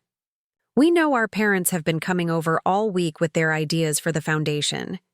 Trust us, we've heard all about it, Megan interjected with an eye roll. And their ideas might be really valuable, Lucas added quickly. But we thought there should be input from our generation too. I exchanged glances with Martha. I'm listening. Tyler leaned forward earnestly. We'd like to establish a next-generation advisory committee for the Thompson Legacy Fund. Not with decision-making authority, but to provide perspective from younger community members on emerging needs and approaches. We've already spoken with Gabriel at the Foundation, Zoe explained. He thinks it's a great idea. Young people often see community needs that older generations might miss. And we're not just talking about the 4 of us, Megan added. We want to include other young people from the community, especially those who have benefited from the Trust's programs. We could help identify new areas for impact, Lucas suggested, like mental health resources for teenagers or environmental initiatives, things that will shape our generation's future. I was touched by their thoughtfulness and initiative. That sounds like a wonderful idea. Have you discussed it with your parents? The 4 exchanged glances. Not yet, Tyler admitted. We wanted to talk to you first, since it's your legacy. Our parents tend to take over, Zoe explained diplomatically. We wanted to make sure you were open to the concept before bringing them into the conversation. Their assessment of their parents' tendencies was amusingly accurate, but also showed astute awareness of family dynamics. I think it's an excellent proposal, I told them. Why don't you prepare a more detailed outline and we can discuss it with the entire family at Sunday dinner this weekend? After they left, bubbling with plans and ideas, Martha smiled knowingly. The 3rd generation often returns to the ice. Values of the first. They're more like you and Thomas than their parents are. They're finding their own way, I suggested. But yes, I see echoes of our values in their approach. The focus on community needs rather than organizational structure. The interest in inclusive decision-making rather than top-down expertise. Speaking of Sunday dinner, Martha said, Are you hosting again this weekend? That's becoming quite a regular event. I nodded. It seems to be evolving into a natural time for family discussion about the Foundation. I'm thinking of making it a standing arrangement, at least for now. "Do you need help with preparations?" she offered. Actually, Jennifer suggested a potluck format going forward. Everyone contributes something, which takes pressure off me and makes it more collaborative. Martha raised an eyebrow. Jennifer suggested sharing the work rather than hiring a caterer or taking everyone to a restaurant? That's progress. I had to laugh at her pointed observation. Small steps, Martha. Small steps. Sunday dinner proved to be a lively affair. Everyone arrived bearing dishes, some homemade, others from favorite specialty shops, and the conversation flowed easily around the dining room table. The atmosphere was notably different from the previous Sunday when I had revealed my secret. Then, shock and recalibration had dominated. Today, engagement and forward-looking discussion prevailed. When the grandchildren presented their next Generation Advisory Committee proposal, I watched my children's reactions carefully. Jennifer immediately began suggesting refinements to the structure. Robert questioned how the committee would integrate with existing governance. William raised points about liability and oversight. Zoe shot me a knowing look. This was exactly the parental taking over they had anticipated. But before I could intervene, Megan surprised everyone by calmly addressing each concern with thoughtful responses that showed considerable research and planning. "We've looked at similar youth advisory models at other foundations," she explained. "The most successful ones have clear scope parameters but genuine voice in identifying needs and evaluating impact from a youth perspective." Her articulate presentation seemed to catch the adults off guard. They were accustomed to seeing Megan as device-focused and somewhat disengaged. This poised, well-prepared young woman represented yet another adjustment to family perceptions. Gradually, the discussion evolved from parental questioning to collaborative problem-solving. By dessert, a workable framework had emerged for a youth advisory group that would provide meaningful input while connecting appropriately to the broader foundation structure. "I'm impressed," Robert admitted as he helped clear dishes afterward. "The kids have really thought this through." "They care about getting it right," I observed, "just like you and Jennifer do." He smiled slightly. "I suppose we all want to honor what you and Dad created, in our own ways." Later, as the family gathered in the living room, the conversation turned to more practical matters. Jennifer and William would be traveling extensively for work in the coming months. Robert and Diane were considering a vacation home purchase that would require significant time and attention. The question of ongoing family involvement with the foundation hung in the air unspoken.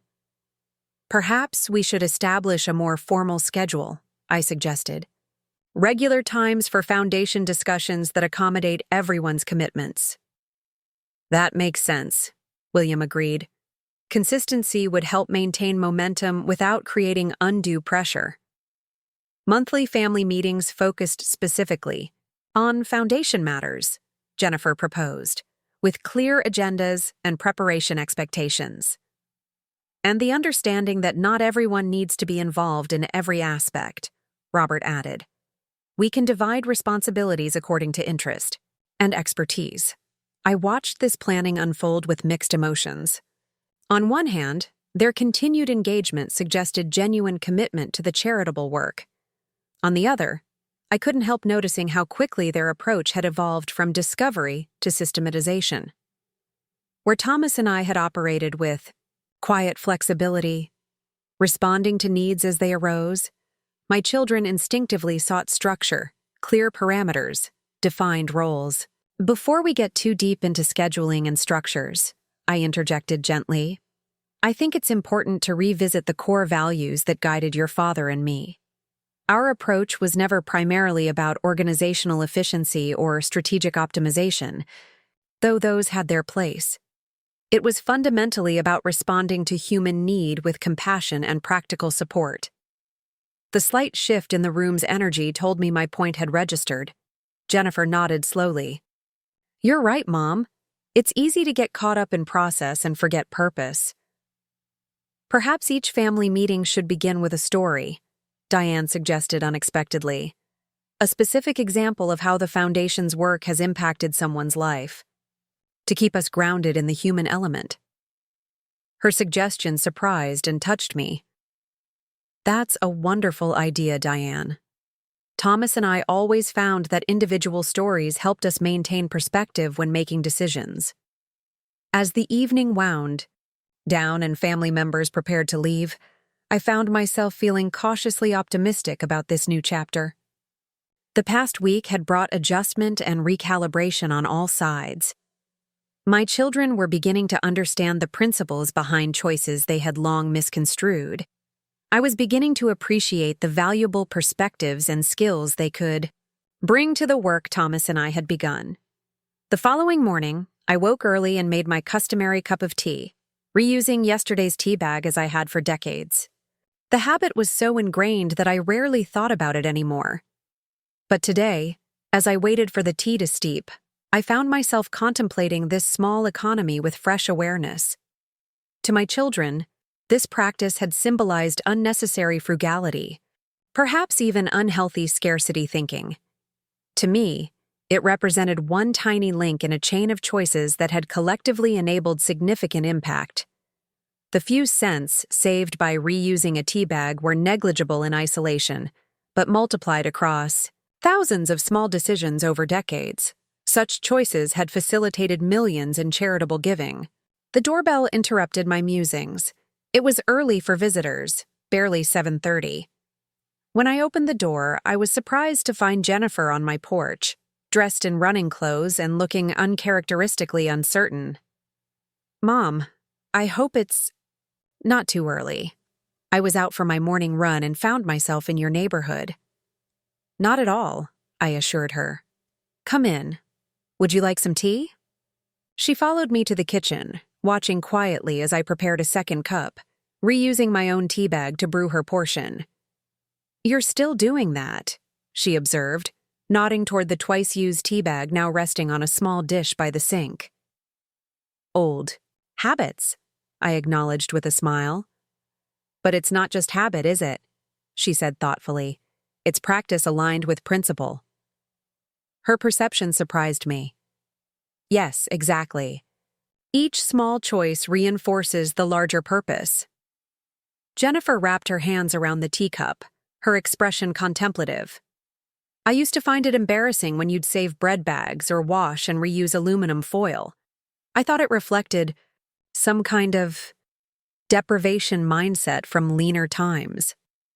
"I know," I said gently. "But it wasn't that at all," she continued.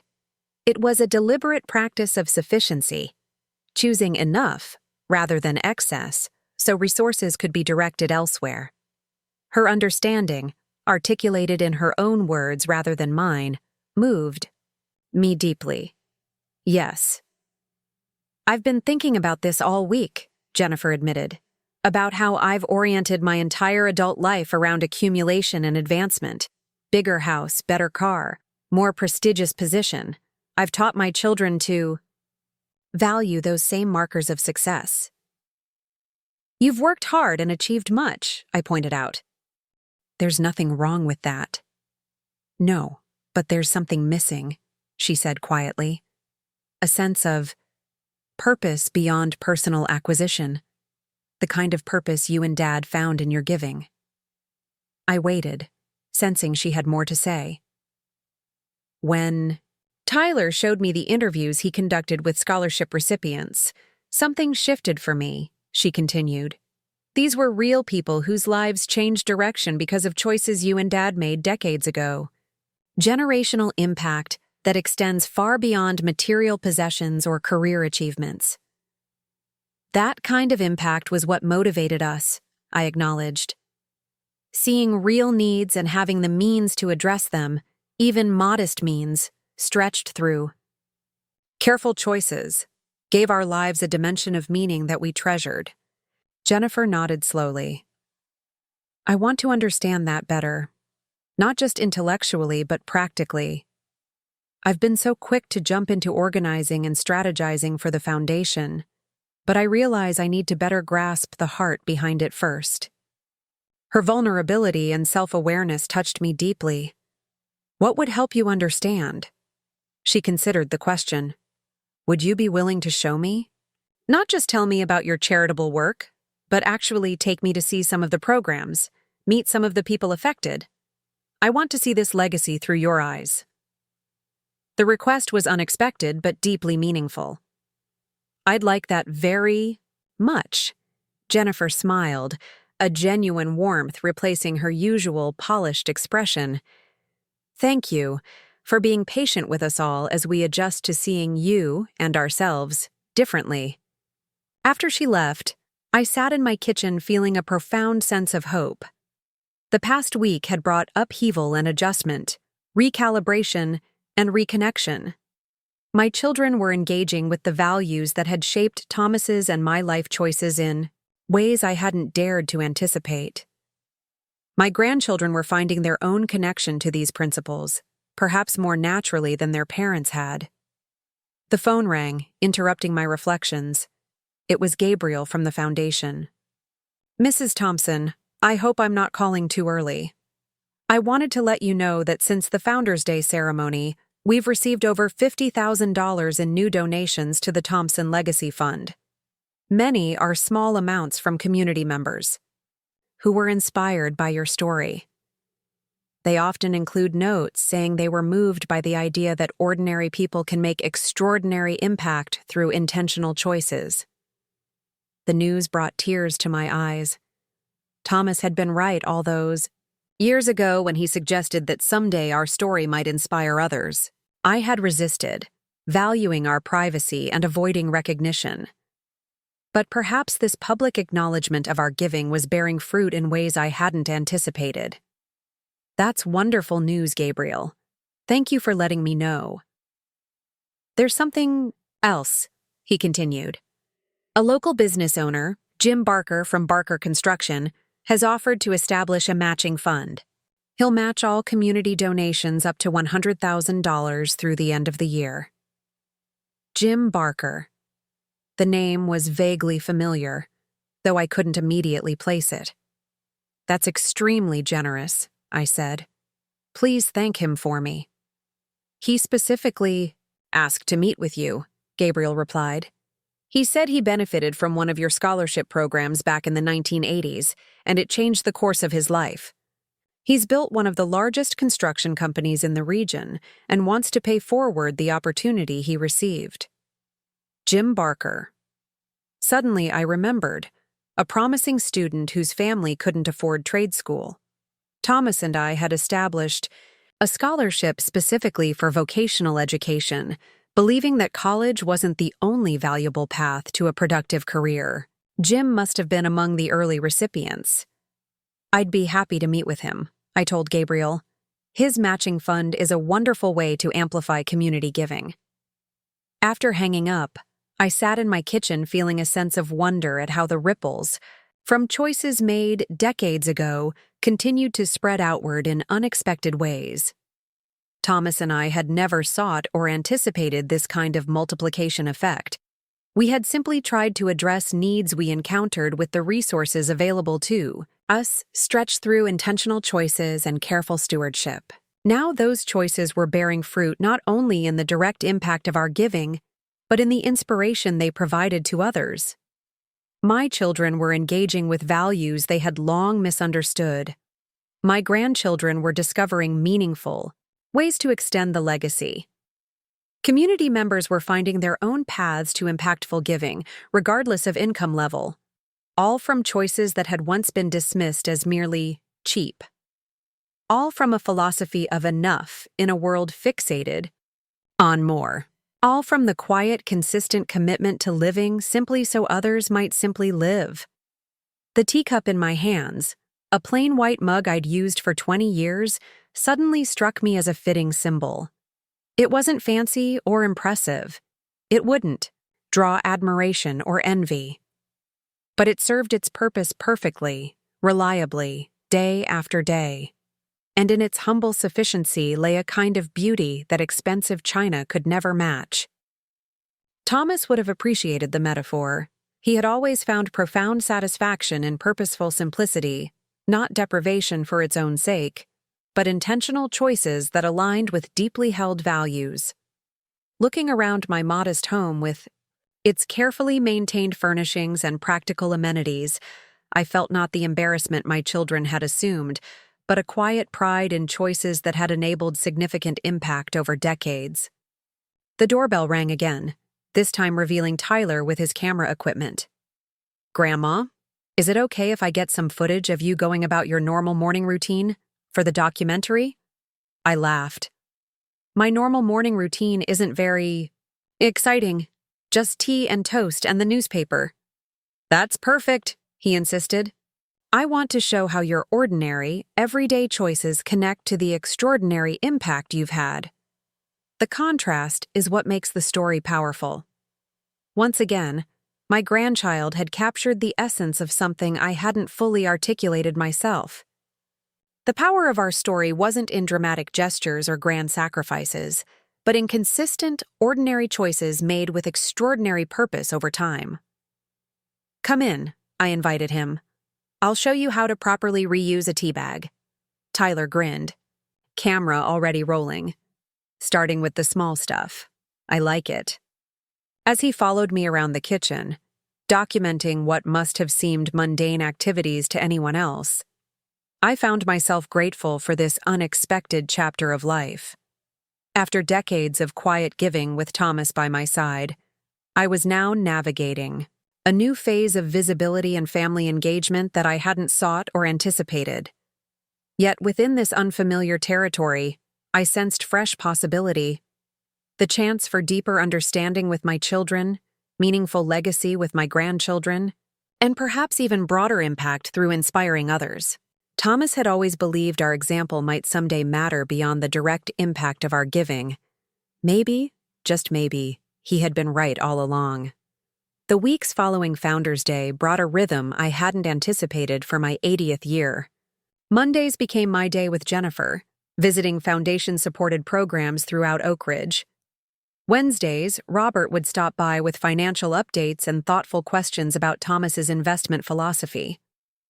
My grandchildren rotated weekend visits, each bringing their unique perspectives and increasingly well-developed ideas for the Youth Advisory Committee. On a crisp autumn morning, Jennifer and I visited the Oakridge Children's Hospital Pediatric Oncology Wing that Thomas and I had helped establish decades earlier. Dr. Reeves herself led our tour, explaining how early funding had grown into a nationally recognized treatment center. "The initial grant came at a critical moment," she explained, leading us through bright corridors with colorful artwork. "We were losing promising researchers to larger institutions because we couldn't offer competitive fellowships. Your parents' funding changed that trajectory completely." She directed this last comment to Jennifer, whose expression reflected growing comprehension. We paused at a large wall display titled "Our Heroes," featuring photos of young patients who had battled cancer at the center. Dr. Reeves pointed to a faded photograph of a thin boy with a shy smile. "That's Michael Rodriguez, one of our first pediatric leukemia patients after the center was established. Today he runs the largest construction company in the region and sits on our hospital board." "Jim Barker," I murmured, the connection suddenly clear. Jennifer looked at me questioningly. "James Michael Rodriguez Barker," Dr. Reeves confirmed. "He uses Barker professionally, his stepfather's name. But yes, that's Jim." The little boy from the adjacent hospital bed, the child whose family's struggle had inspired our first steps into structured philanthropy, had grown into the successful businessman now offering a $100,000 matching grant. The revelation left me momentarily speechless. "Mom?" Jennifer prompted, noticing my expression. "Michael was the reason," I explained softly. "The very first family we helped was his. Their situation, parents unable to visit their critically ill child because of financial constraints. That was what started everything for your father and me." Dr. Reeves nodded. "I remember. The family lived hours away. We established the parent housing program because of cases like his."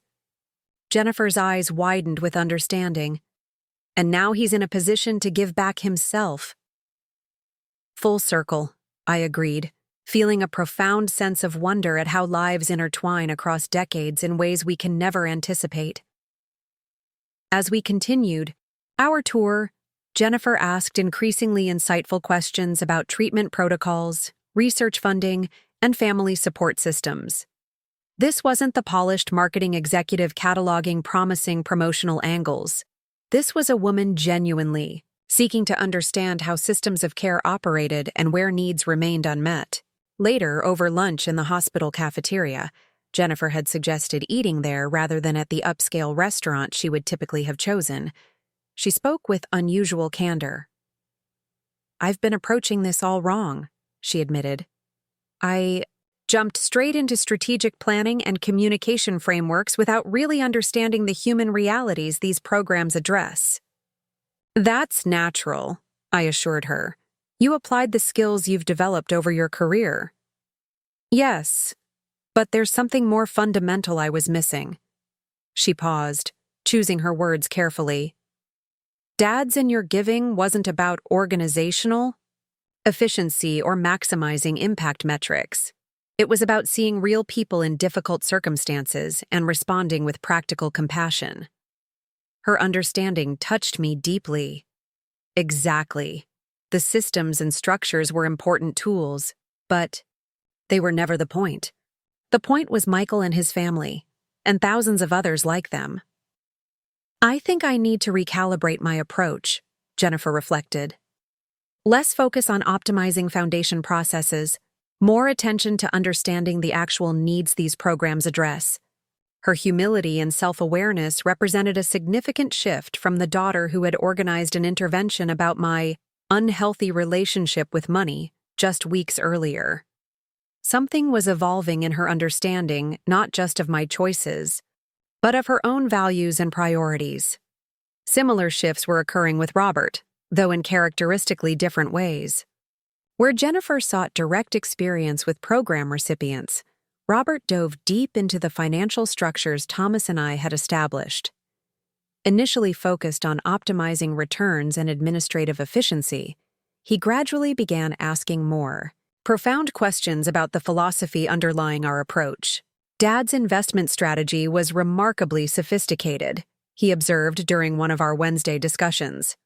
"Not just technically, anyone with training can understand diversification and risk management, but philosophically, he had a clear theory about capital deployment that prioritized specific social outcomes without sacrificing financial sustainability."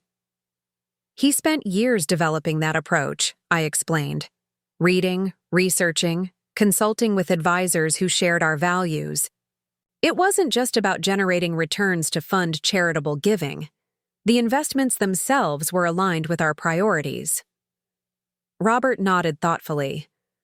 "Like the early support for community banks offering microloans to local businesses, or the affordable housing developments. The investments themselves created positive outcomes while generating returns that funded other initiatives." Exactly. Thomas believed that how money is invested matters as much as how the proceeds are distributed. Every financial decision has impact, positive or negative. "That's not how most financial advisors approach wealth management," Robert admitted. "We focus almost exclusively on risk-adjusted returns. The underlying activities generating those returns are considered largely irrelevant unless a client specifically requests ethical screens." "Perhaps that represents an opportunity," I suggested, "to develop investment approaches that integrate financial and social objectives more holistically." The idea seemed to capture his imagination. Over subsequent weeks, he began researching what he called integrated capital deployment strategies, approaches that aligned investment activities with charitable objectives from the outset. "There's a growing field called impact investing," he explained one afternoon, spreading articles across my kitchen table.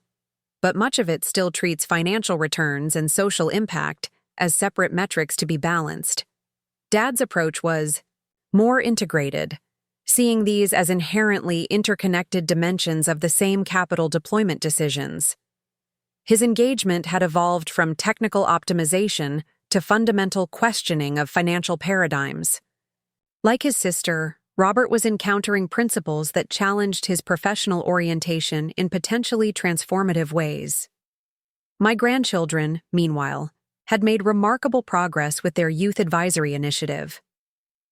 Tyler and Zoe had recruited peers from local schools, including several past recipients of foundation scholarships. Megan had developed a social media presence highlighting youth perspectives on community needs. Even quiet Lucas had contributed substantially, creating a structured process for youth advisors to research and present funding recommendations. One Saturday afternoon, I attended their planning session at the community center. 15 young people between 16 and 22 sat in a circle, engaged in thoughtful discussion about mental health resources for teenagers in Oakridge. The existing programs are mostly crisis-oriented, a young woman named Amara explained.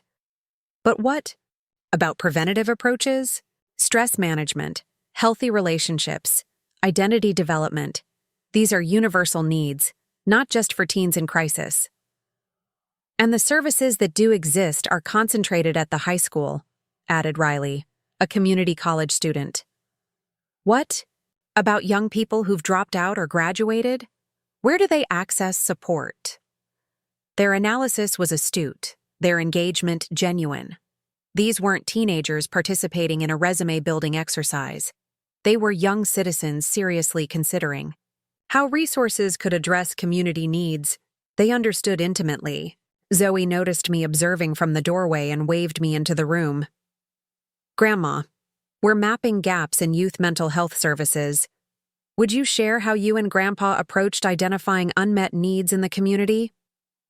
I joined their circle, touched by the invitation. We started with observation and conversation, walking through neighborhoods, talking with people, volunteering at service organizations. Academic data and expert opinions matter, but there's no substitute for direct engagement with the community you hope to serve. The young people listened attentively, then integrated this perspective into their discussion. I noticed they didn't simply defer to my age or experience. They thoughtfully considered my input alongside their own insights, respecting both. Later, as the meeting concluded, Tyler approached with obvious enthusiasm. The Foundation Board has officially approved our Youth Advisory Committee structure. We'll have our first formal meeting next month, with a dedicated budget to research and recommend projects addressing youth needs. That's wonderful news, I told him. Your grandfather would be so proud of what you're creating. It's building on what you started, he replied, just adapting it for our generation. That phrase, adapting it for our generation, captured something essential about how the legacy was evolving. My grandchildren weren't simply continuing what Thomas and I had begun. They were interpreting core principles through their generational lens, applying values of simplicity, sufficiency, and purposeful giving in contexts we couldn't have anticipated. This multi-generational engagement culminated in an unexpected proposal from my children. Over Sunday dinner, now a weekly tradition rotating between our homes, Robert cleared his throat with unusual formality. Mom, Jennifer and I have been discussing how to honor Dad's legacy while supporting the Foundation's continued growth. He exchanged glances with his sister. We'd like to propose establishing the Thomas Thompson Memorial Fund within the Foundation structure, a dedicated pool of capital specifically supporting the kinds of grassroots, responsive giving that characterized your early work together. Jennifer continued seamlessly. The Foundation's success has naturally led to more structured programming and institutional partnerships. Those are valuable, but we don't want to lose the responsive, community-driven approach that made your giving so effective. We'd each like to make a significant initial contribution, Robert added, not to direct the Foundation's priorities, but to ensure that spontaneous relational giving remains part of its DNA. The proposal moved me deeply. It reflected genuine understanding of what had made our philanthropy meaningful. Not just the amounts given or programs established, but the responsive, relational approach that had allowed us to address needs as they emerged from community. Relationships. That would be a wonderful tribute to your father, I said, working to keep my voice steady. He always believed in meeting people where they were, responding to needs as they presented themselves rather than creating elaborate program frameworks first. Exactly, Jennifer agreed. As the foundation grows more structured, this fund would preserve the spontaneity and responsiveness that made your giving so personal and effective. We'd like the Grandchildren's Youth Advisory Committee to help identify recipients, Robert added. They're closer to the ground in many communities than traditional foundation processes can reach. The proposal represented remarkable evolution in my children's understanding.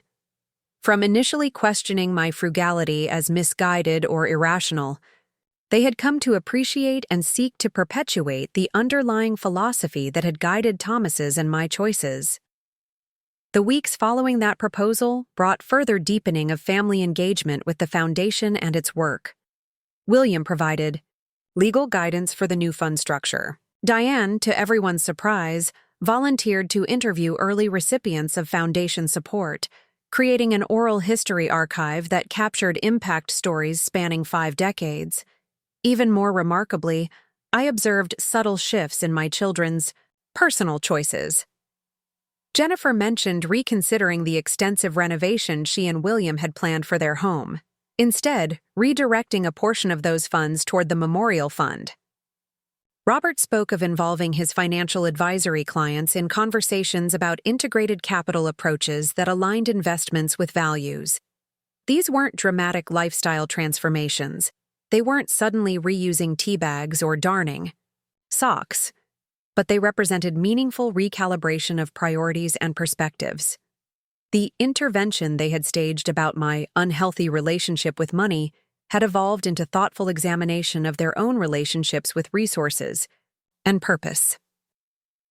The most profound conversation occurred on a quiet evening when Jennifer stopped by unexpectedly after work.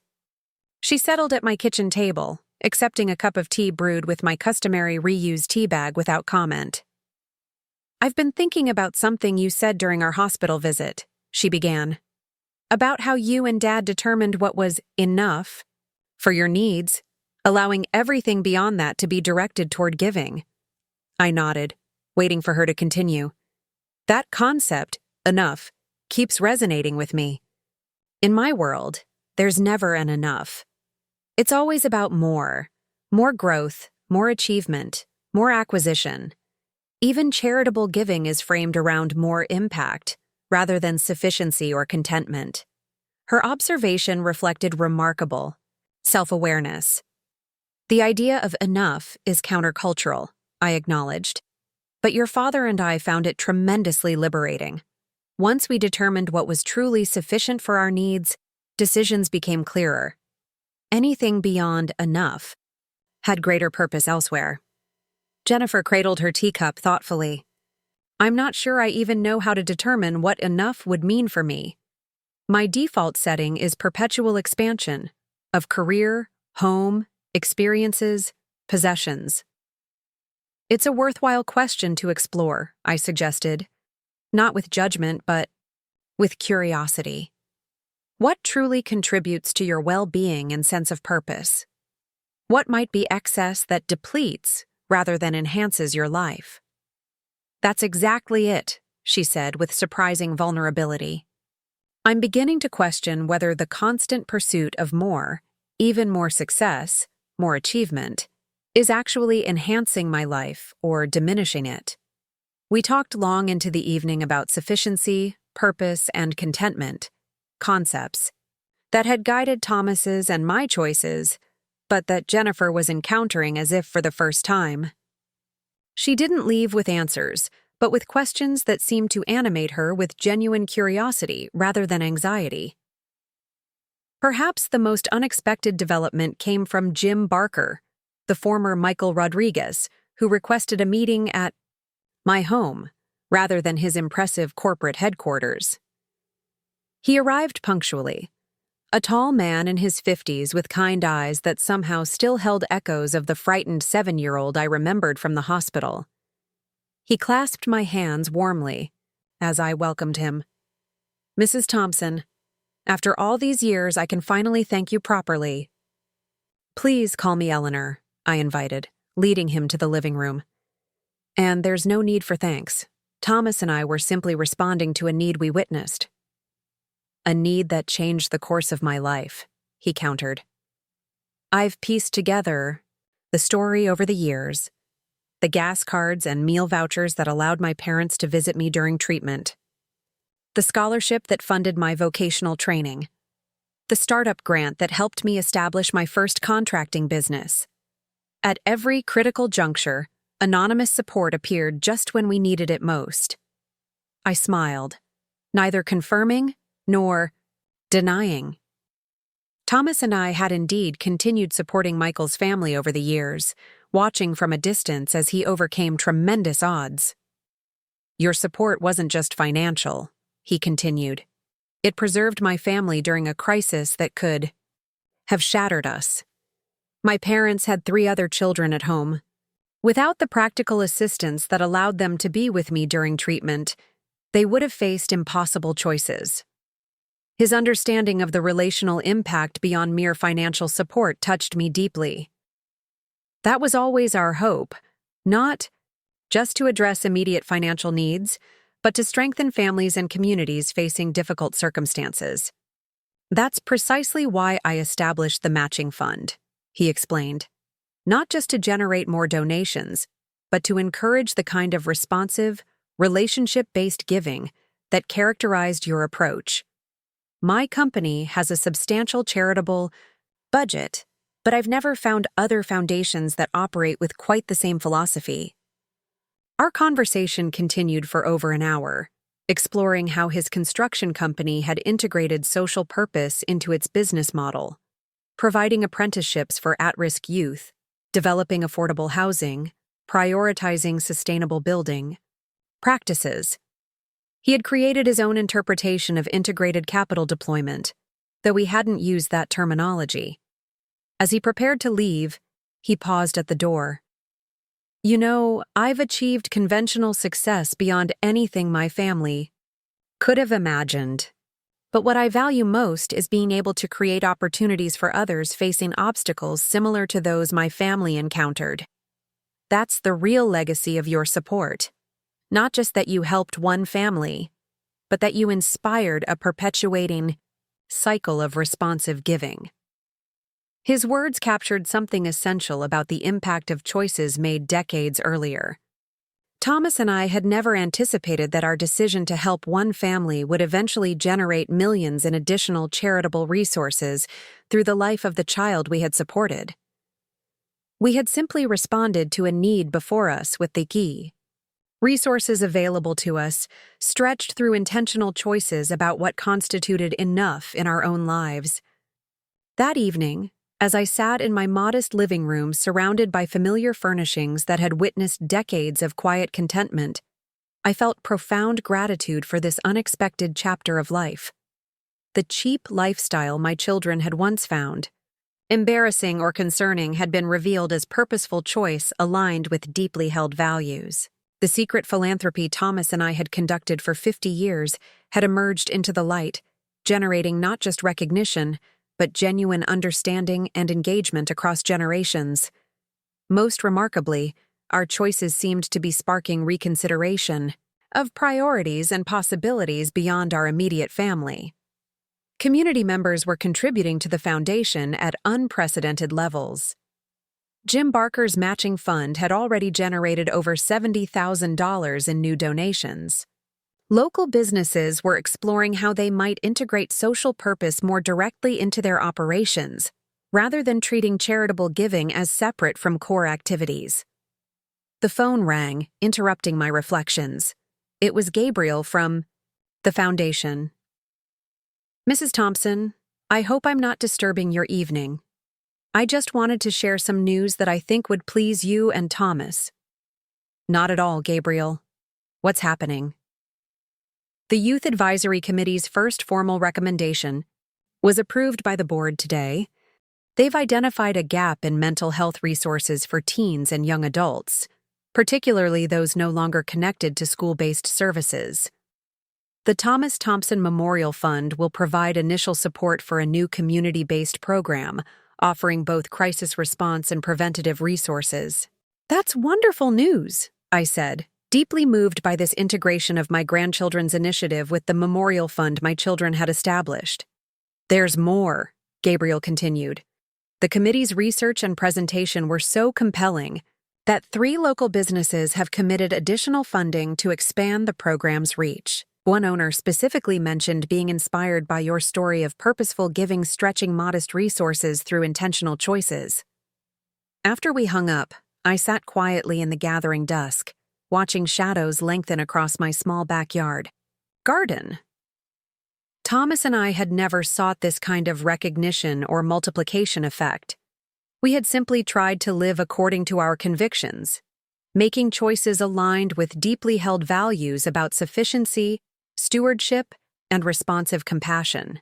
Yet those quiet choices, sustained over decades, had created ripples we couldn't have anticipated, not just in direct impact through our giving, but in shifting perspectives about possibility and purpose across generations and throughout our community.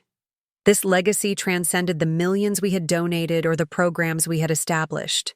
It lived in my grandchildren's genuine engagement with community needs from their generational perspective. It lived in my children's evolving understanding of sufficiency and purpose in their own lives. It lived in Jim Barker's integration of social purpose into his business operations. It lived in community members recognizing that meaningful impact doesn't require vast wealth, just intentional choices about what constitutes enough and what lies beyond. Tomorrow, I would continue this journey, visiting programs with Jennifer, discussing investment philosophy with Robert, supporting my grandchildren's youth advisory initiatives, embracing this new chapter of visible engagement after decades of quiet giving. But tonight, in the gentle silence of my modest home, I simply sat with profound gratitude for how choices once dismissed as merely cheap had been revealed as purposefully, powerfully aligned with values that transcended conventional measures of wealth or success. Thomas had been right after all. Sometimes a story needs to be told, not for recognition or acclaim, but for the possibility it might help others imagine different choices, different priorities, different measures of what constitutes enough and what lies beyond. After 80 years of living frugally, my children had indeed called me cheap until they saw my charity donations. But the true revelation wasn't the money we had given away. It was the purpose and possibility embedded in choices sustained across a lifetime. Up next, you've got 2 more standout stories right on your screen. If this one hit the mark, you won't want to pass these up. Just click and check them out.